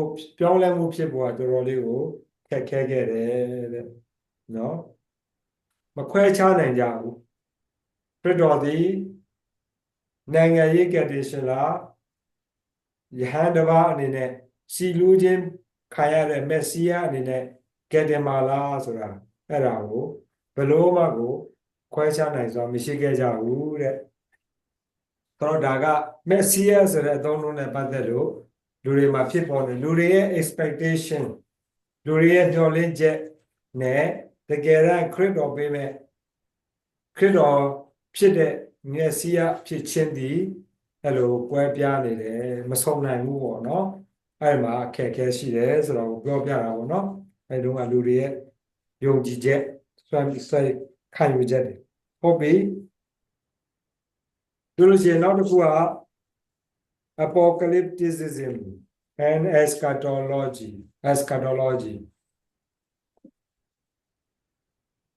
eschatology exactly American problem okay these two concepts are often linked eschatology now so no kikala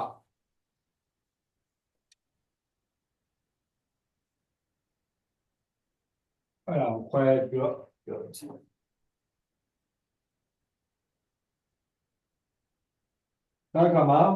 eschatology is a set of beliefs about the last things. Eschatology.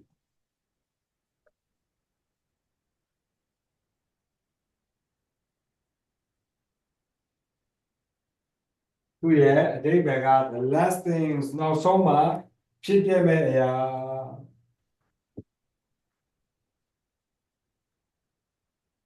Now, so no gala. Gala night. Belief. The set of beliefs of the last Chipyami.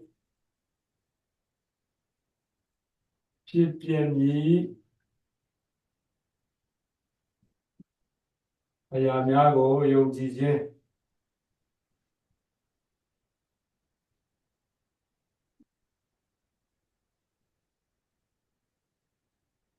Eschatology. Now, so Kawakone Kama, the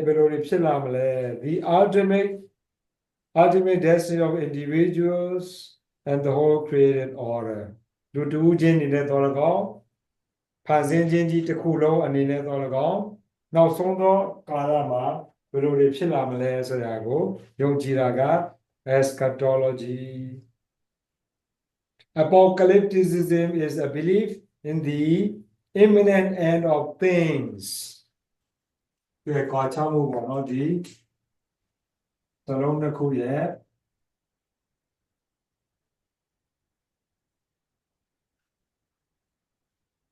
Apocalypticism.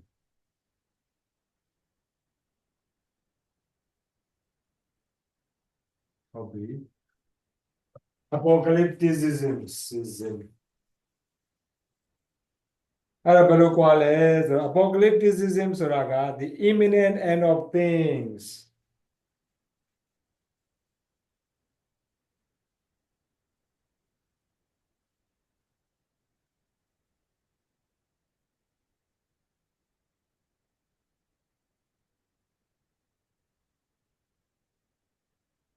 Imminent.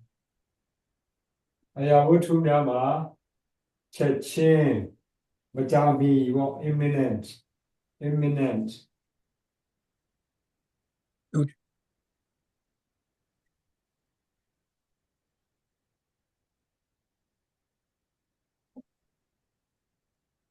Majami ဖြစ်ပြမည်အကြောင်းအရာများကိုယုံကြည်ခြင်း ကျုပ်တရက်ဆိုရင်မှမလားကိုတော့ မကြာမြင့်မီရုတ်တရက် imminent ရုတ်တရက်လည်းရတာပေါ့ဖြစ်ပြမည်အရာများကိုယုံကြည်ခြင်း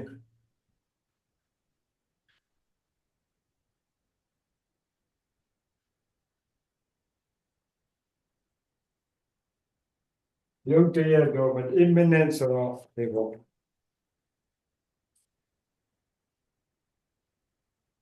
and is frequently expressed in apocalyptic revelatory literature describing the end when God will appear to set things right. Eschatology ဆိုတာတော့ဘယ်ချိန်မှဖြစ်လာမလဲဆိုတာကတော့မသိရဘူးဒါပေမဲ့ဘာကုန်တဲ့ရက်ကဒီနေ့လေးရောက်လာမယ်အဲ့ဒီကြလို့ရှင်ဘာတွေဖြစ်မယ်ဆိုတာပြောတာ apocalypticism ကြတော့ကဘာကြီးမကြခင်ကုန်တော့မှာနော်ခဏမကြခင်ကုန်တော့မှာကဘာကုန်ဖို့ရက်နီးလာပြီဟေးလို့နှိုးဆော်တဲ့ယုံကြည်ခြင်းပေါ့နော်အဲ့ဒါကိုကြွားတာပေါ့ဟိုကကြတော့ကာလကကြာနိုင်တယ် eschatology ဆိုတာကဒါပေမဲ့ဒီတခုကကြတော့ဖြစ်တော့မှာတော့မကြတော့ဘူးမင်းရဲ့ပျက်စီးခြင်းကနီးနေပြီတော့ဆိုတဲ့ဟာပေါ့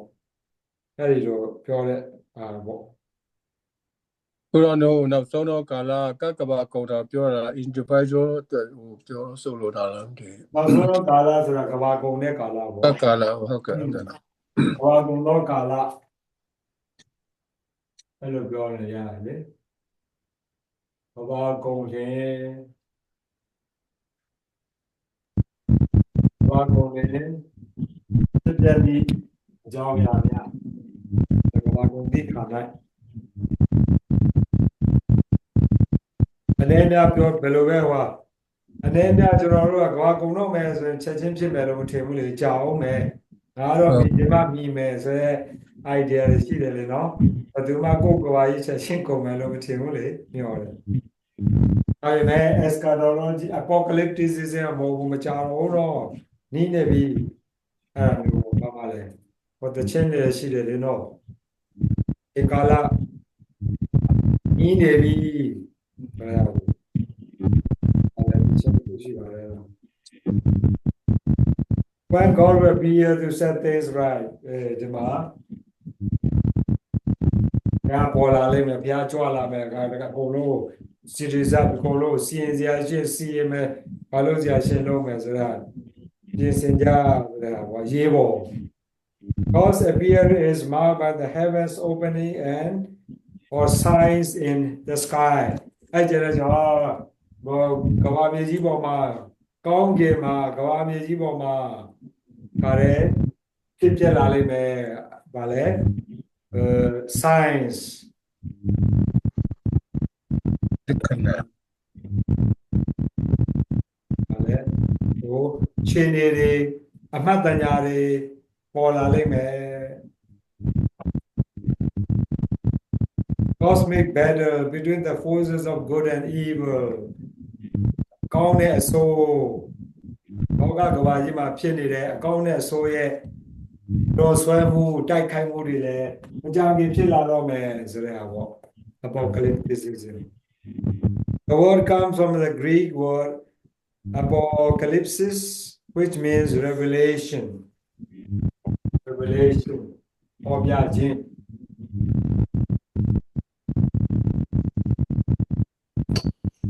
အဲ့ဒီလေနိုဗိုဆိုတာဘာတူလဲ ပေါ်ပြခြင်း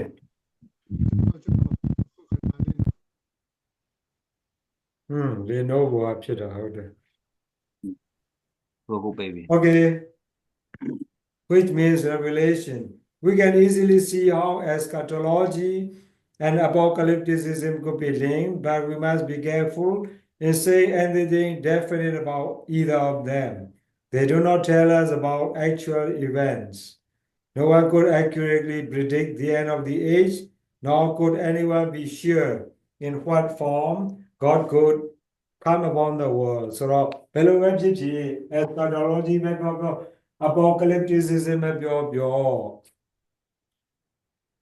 တေချာတာပြောရမှာပေါ့တေချာတာတစ်ခုကဘယ်တော့အခါဖြစ်မယ်ဆိုတာကျွန်တော်တို့ဘယ်သူမှမသိဘူးနော်ဘယ်သူမှကြိုတင်ပြီးတော့ဟောလို့ပြောလို့မရဘူးအဲ့ဒါကိုကျွန်တော်တို့သတိထားရမယ်တဲ့ဘယ်တော့လာတော့မယ်ဘယ်တော့ဖြစ်တော့မယ်ဆိုတဲ့ပြောတာတွေကဘယ်တော့အခါမှယုံကြည်စရာမရှိဘူးယုံကြည်စရာမဟုတ်ဘူးဆိုတဲ့ဟာနော်အဲ့ဒါကိုသူများလည်းပြောလို့မရဘူးကျွန်တော်တို့လည်းပြောနိုင်စရာဘယ်လိုပြောမလဲအတိမရှိဘူး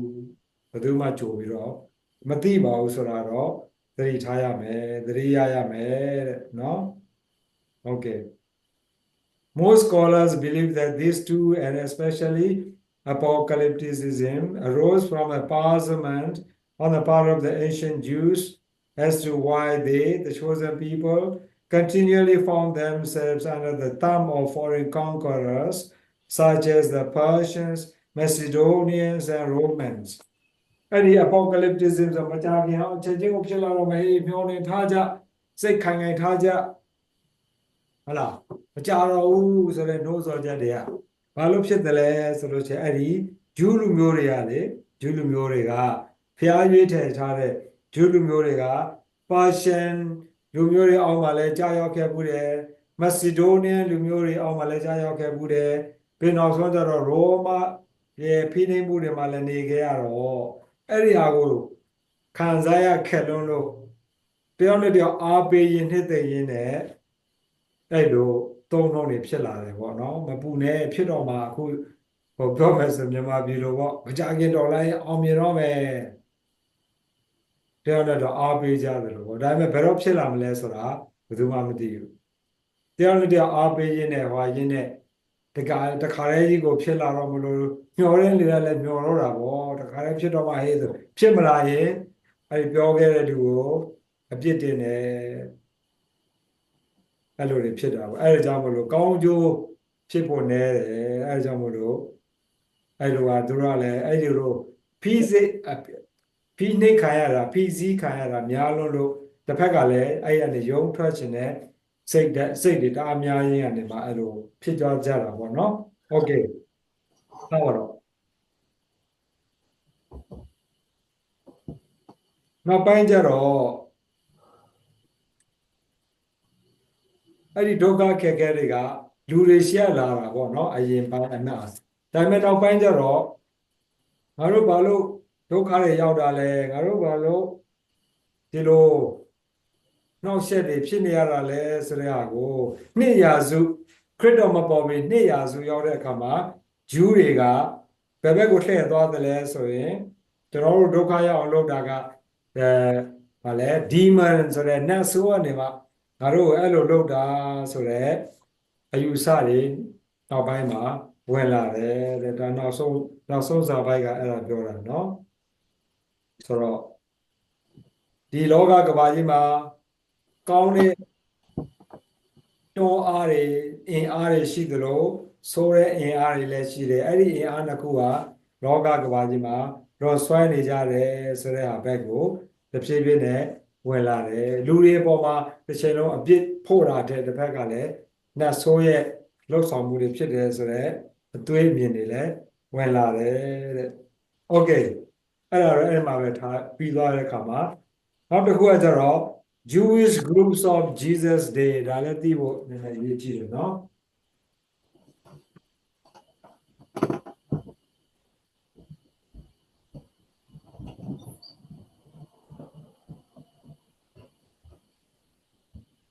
โอเคစုရဲ့ကာလမှာ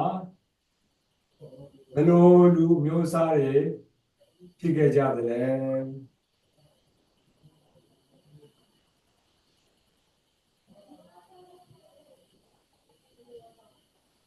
Jewish groups of Jesus တကယ်စုခေတ်ကသူတို့ရဲ့လူမှုအတိုင်းအဝိုင်းမှာဘယ်လိုလူအတန်းစားတွေရှိခဲ့တယ်လဲ Ancient Judaism was not monolithic and four Jewish groups played prominent a very different roles in the life of the people လူအုပ်စု၄စုရှိတယ်တဲ့အဲ့ခေတ်မှာ four groups pro groups of people အဓိကပေါ့နော်အဓိကလူအုပ်စုက၄အုပ်စုရှိခဲ့တယ်တဲ့ one group က the zealots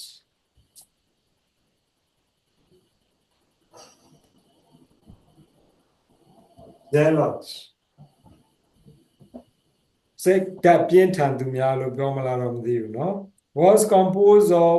dissident Jews often landless peasants zealot တွေကဘယ်သူတွေလဲဆိုလို့ရှိရင်ရေယာမဲ့လယ်သမားတွေ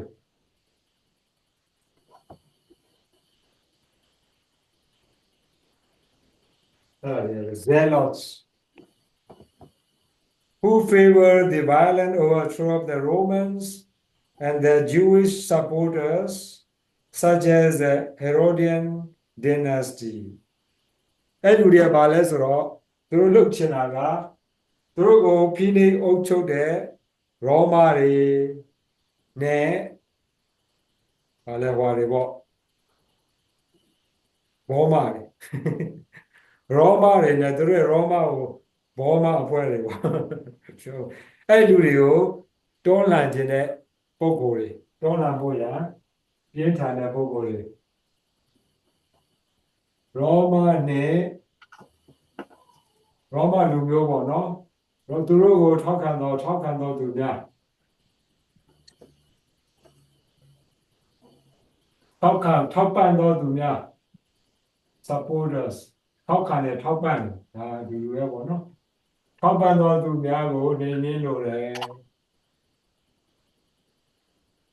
နေရ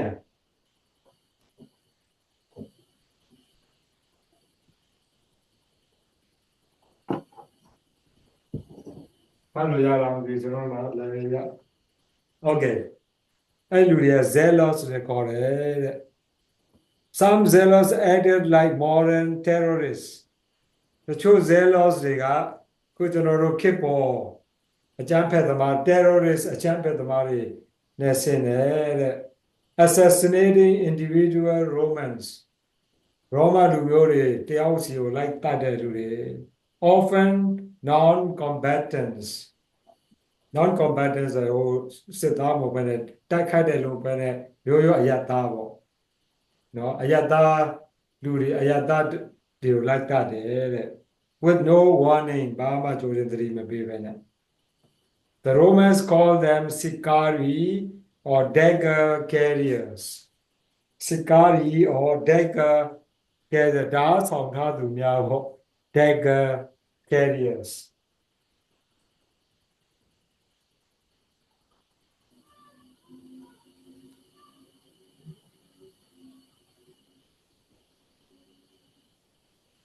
သူတို့မှမြတ်ဒါအမြဲပါ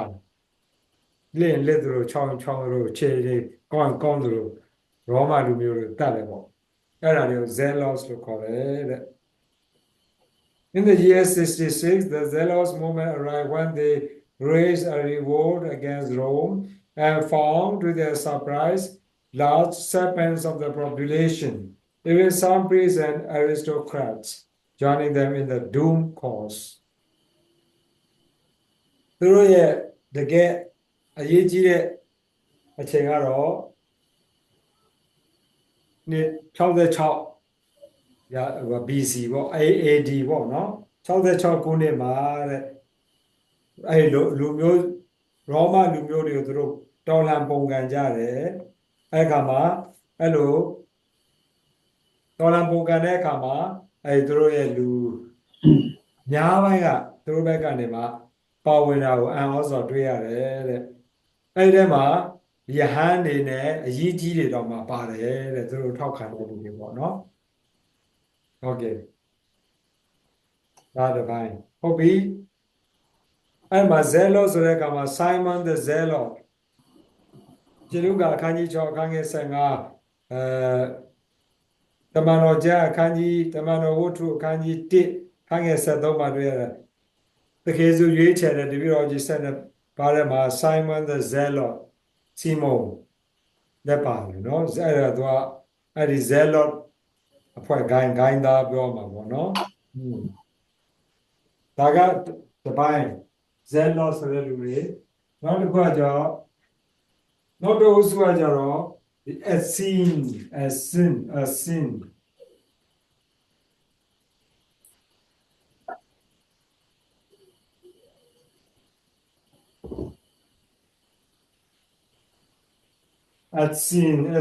that form a second group in 21st century Judaism 21st century These writers describe them as belonging to a philosophic community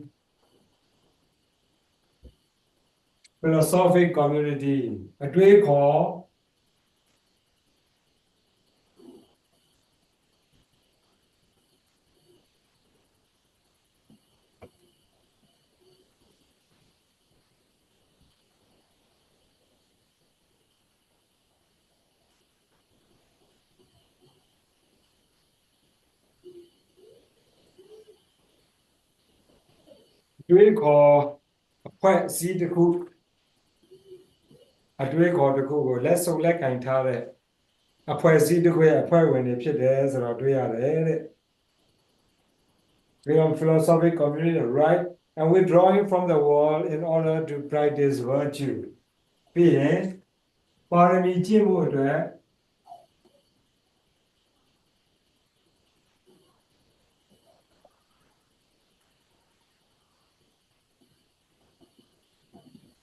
ပြီးတဲ့နေထိုင်သူများ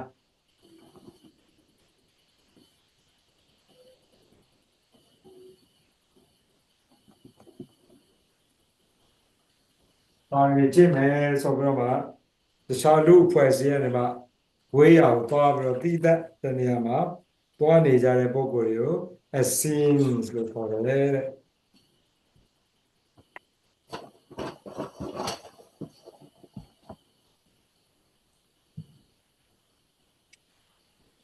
အဲ့ဒီကမှာကျွန်တော်တို့ဟိုတစ်ခေါက်ကမှ Dead Sea Scroll Qumran ဆိုတဲ့ဟာနော်ပြောခဲ့ကြတယ်အဲ့ဒီမှာအဲ့လူတွေအကြောင်းကိုရေးထားတာကိုတွေ့ရတယ်တဲ့68AD 68မှာစီမှာတွေ့ရတယ်ကျူးကျော်လာတဲ့ရောမတွေကအဲ့ဒီ community ကိုဖျက်ဆီးပလိုက်တယ်အဲ့ခါကျတော့အဲ့ဒီ community အဲ့ဒီ scroll တွေကိုအဲ့ဒီစာလိပ်တွေကို Dead Sea Scroll ပင်လယ်တွေစာလိပ်တွေကိုဟိုဂူတွေထဲမှာသွားပြီးတော့ဖွက်ထားလိုက်ကြတယ်တဲ့နောက်ဆုံးမှာအဲ့ဒါကို20ရာစုအလယ်ပိုင်းမှာတူးဖော်ပြီးတော့ပြန်ပြီးတော့တွေးခဲ့ကြတယ်အဲကြောင့်မလို့ဒီပညာရှင်တွေကအများပိုင်းပြောတာက Qumran community Qumran အဖွဲ့အစည်းအဲ့ဒီစာလိပ်တွေရေးခဲ့ကြတယ်เนาะ Qumran အဖွဲ့အစည်းอ่ะဆိုလို့ရှိရင်တော့ Essene အဖွဲ့ဝင်တွေ Essene တွေဖြစ်တယ် Essene အတွေးခေါ်ဖွဲ့စည်းတစ်ခုရဲ့ဖွဲ့ဝင်တွေဖြစ်တယ်တီးသက်ခွဲနေထိုင်ပြီးတော့ပါရမီကျင့်မယ်ဆိုပြီးနေထိုင်ကြတဲ့ပုဂ္ဂိုလ်တွေQumran community Qumran ဖွဲ့စည်းဖြစ်တယ်ဆိုတာတွေ့တယ်တဲ့ဟုတ်ပြီနော်ဒါကတော့ပြောနောက်တော့ဦးစုဒါတို့ရဲ့အကြောင်းလေးတွေနော်ကျမ်းစာကပြောတဲ့အခါမှာကျွန်တော်နားလည်လို့လွယ်အောင်လို့နောက်တစ်ခုကျတော့ Sadducees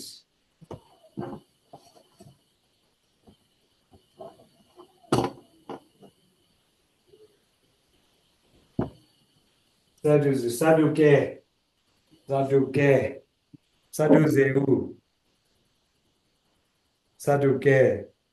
အဲ့ကျွန်တော်တို့ဘာဘယ်လိုပြောလဲနော် are much better known than the first two groups သူတို့ကပို့ပြီးတော့နာမည်ကြီးတယ်ပေါ့ but they play rather small role in the New Testament ကျမ်းစာထဲမှာတော့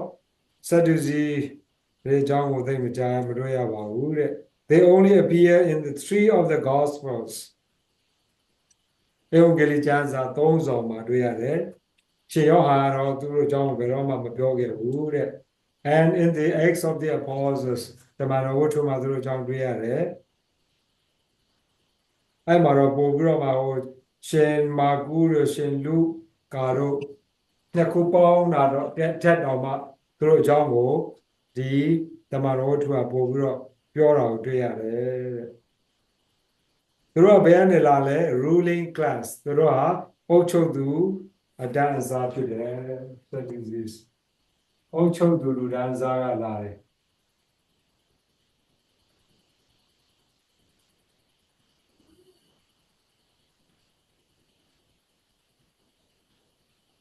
Although the Lutanza although not all aristocrats were Sadducees ဒါပေမဲ့အရေးကြီးများအားလုံးဟာလည်းSadduceeမဟုတ်ပါဘူးတဲ့ They had little to do with the mass of the people တာမန်လူတန်းစားအများပိုင်းဖြစ်တဲ့တာမန်လူတန်းစားနဲ့သူတို့ကဘာမှမဆိုင်ဘူးပေါ့နော်သူတို့နာမည်ကတော့ဇာတောက်ဆိုတဲ့နာမည်ကနေမှလာတာဖြစ်တယ်တဲ့ဟုတ်ကဲ့သ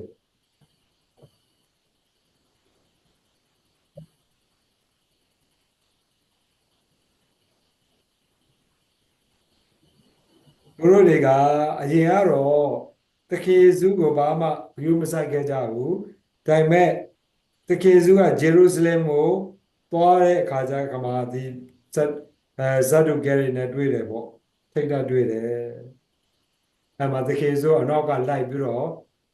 အများအားဘယ်လိုပြောမလဲစန့်ကျင်ဘက်ပြုခဲ့ကြတယ်တခေစုရဲ့ရံဘက်တွေပေါ့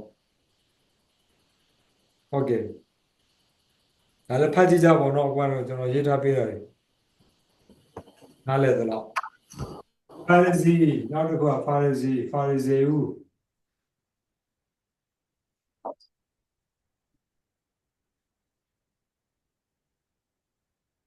ဒါလည်းသူတို့လည်းတခေစုရဲ့ရံဘက်ဆိုတာတဲ့တခေစုလည်းနောက်ဆက်တဲ့အဖွဲ့တွေပေါ့တခေစုကတော့သူတို့ရံဘက်လို့ပြောပါဘူးเนาะမယူပါဘူးIn the Pharisee means self-righteous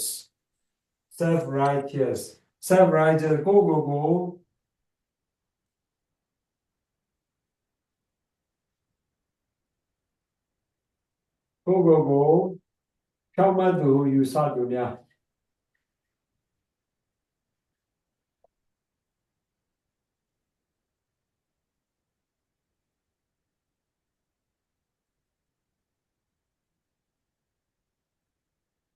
ကိုဖြောင့်မတ်တယ်လို့ယူဆတဲ့ပုဂ္ဂိုလ်တွေဖြစ်တယ်ဖာရိဇေဦးတွေက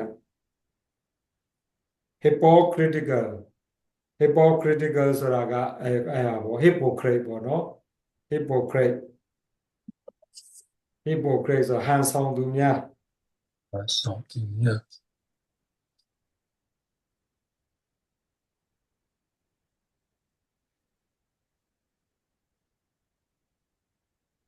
အဲ့တော့တခေဆိုသူတို့တစ်ချိန်လုံး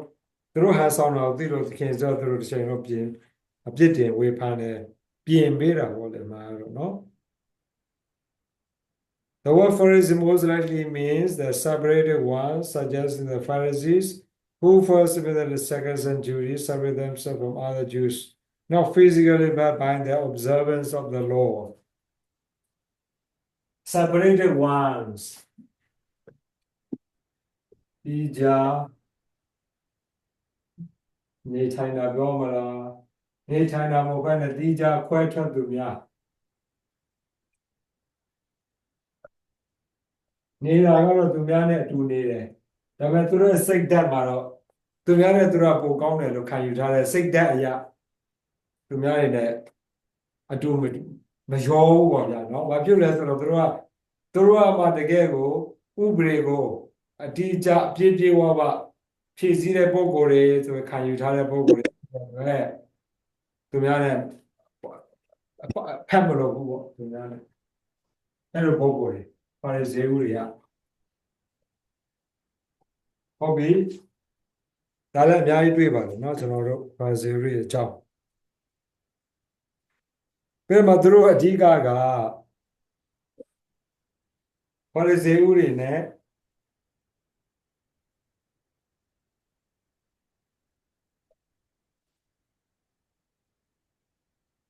They live a simple life, interpret the law accurately, says the historian Josephus. ခုနကျွန်တော်တို့တွေ့ခဲ့တဲ့ Josephus ကဒီပုဂ္ဂိုလ်ရဲ့အကြောင်းကိုပြောပြတယ်တဲ့ They did not renounce the temple, but they formed a lay movement that had its power based in the synagogue or meeting house. သူတို့ကဂျေရုဆလင်ဘုရားကျောင်းကိုတော့ပေါ်လို့ကြီးတော့ပေါ်တင်ကြီးတော့ဘယ်လိုပြောမလဲမဆန့်ကျင်ကြဘူးဒါပေမဲ့သူတို့ကအဓိကသူတို့ရဲ့တရားစရာတင်တဲ့ဒီစုံစည်းရာအိမ်တွေမှာပဲဆူတောင်းကြတယ်တဲ့သူတို့က Pharisees were less conservative than the Sadducees. Pharisees တွေက Sadducees နဲ့စာရင်တော့ပို့ပြီးတော့နည်းနည်း liberal ဖြစ်တယ်ပေါ့လွတ်လပ်တယ် Sadducees ကပို့ပြီးတော့ရှေးရိုးဆွဲတယ်ပေါ့နော် Accepting the resurrection of the dead and adding their own interpretations to the law. Pharisees တွေကရှင်ပြန်ထမြောက်ခြင်းကိုလက်ခံတယ် တဲ့ရမခံ Sadducees တွေကလည်းမခံဘူး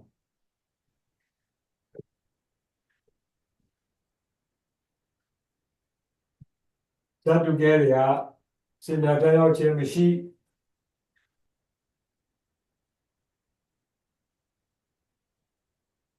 အဲ့မှာသူတို့ရဲ့ကွဲပြားမှုကလက်မခံ Okay.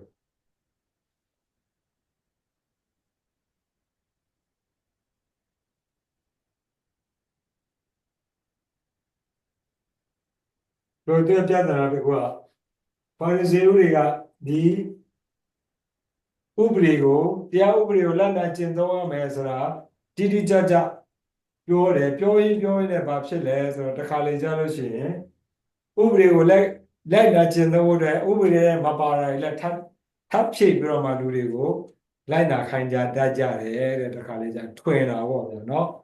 ဆရာကြီးတို့ပြီးဥပဒေကိုထပ်ထွင်ပြီးတော့မှလူတွေလိုက်နာအောင်လို့လူတွေအပေါ်မှာတာဝန်တွေကိုချပေးရကြတယ်တဲ့ဟုတ်ပြီဒါကဒီအဖွဲ့တွေပြီးလို့ရှိရင်နောက်တစ်ခုကဒီထဲမှာမပါတဲ့အဖွဲ့တွေပေါ့ဗျာဒီထဲမှာမပါတဲ့အဖွဲ့တွေကစံစာထဲမှာတွေ့ရတာကဘာလဲဆိုတော့ hard working women and men တဲ့ဒီထဲမှာမပါတဲ့ကကြိုးစားလို့ hard working men and women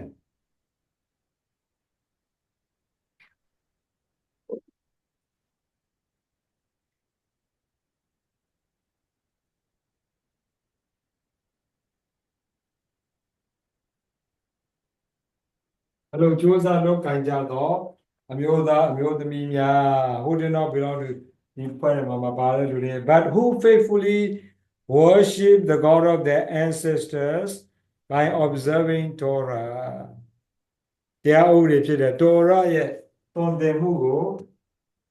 faithfully observe Torah, the law of Ubrigo, Leza Line Ajare. ဒီလိုအဖွဲ့တွေလည်းရှိပါတယ်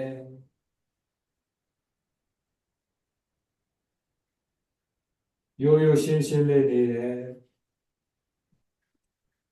သူများကိုခတ်တာလို့တကယ်စုကိုလိုက်ပြီးတော့တကယ်စုတရားဟောတဲ့အခါမှာသူ့နောက်ကိုလိုက်တဲ့လူအများကြီးပဲလေဟုတ်တော့ပါနော်ပါရဇေတွေပေါ်ဇတ်တူကြရတော့လိုက်နောက်ဆက်လို့သူရနာမယ်ကျမ်းစာလည်းပါလာတာမှန်တော့ညာလည်းတကယ်စုတော့ပါသူတရားဟောတာလိုက်နောက်တော့မလိုက်ကျင့်တဲ့လူတွေအများကြီးပဲသူ့နောက်ကိုလိုက်ပြီးတော့မှကူညီကြတဲ့ပုဂ္ဂိုလ်တွေမျိုးသမီးတွေဝေယဝိဇ္ဇလုပ်တဲ့အများကြီးရှိတယ်ပေါ့နော်ဒီဖွဲ့တွေလည်းရှိပါလေတဲ့ဘုရားအပေါ်မှာသစ္စာရှိတယ်ဘုရားကိုမှန်ကန်စွာသစ္စာရှိစွာရှိခိုးကိုယ်ွယ်ကြတယ် In fact, this would be a perfect description of Jesus's own family. အဲ့မှာတကယ်စုကိုယ်ရဲ့မိသားစုပေါ့မိမေရောမာရီယာတို့ရှင်ဂျိုးဇက်တို့ဒီပုဂ္ဂိုလ်တွေကတော့ဒီအုပ်စုထဲမှာပါတယ်ပေါ့နော်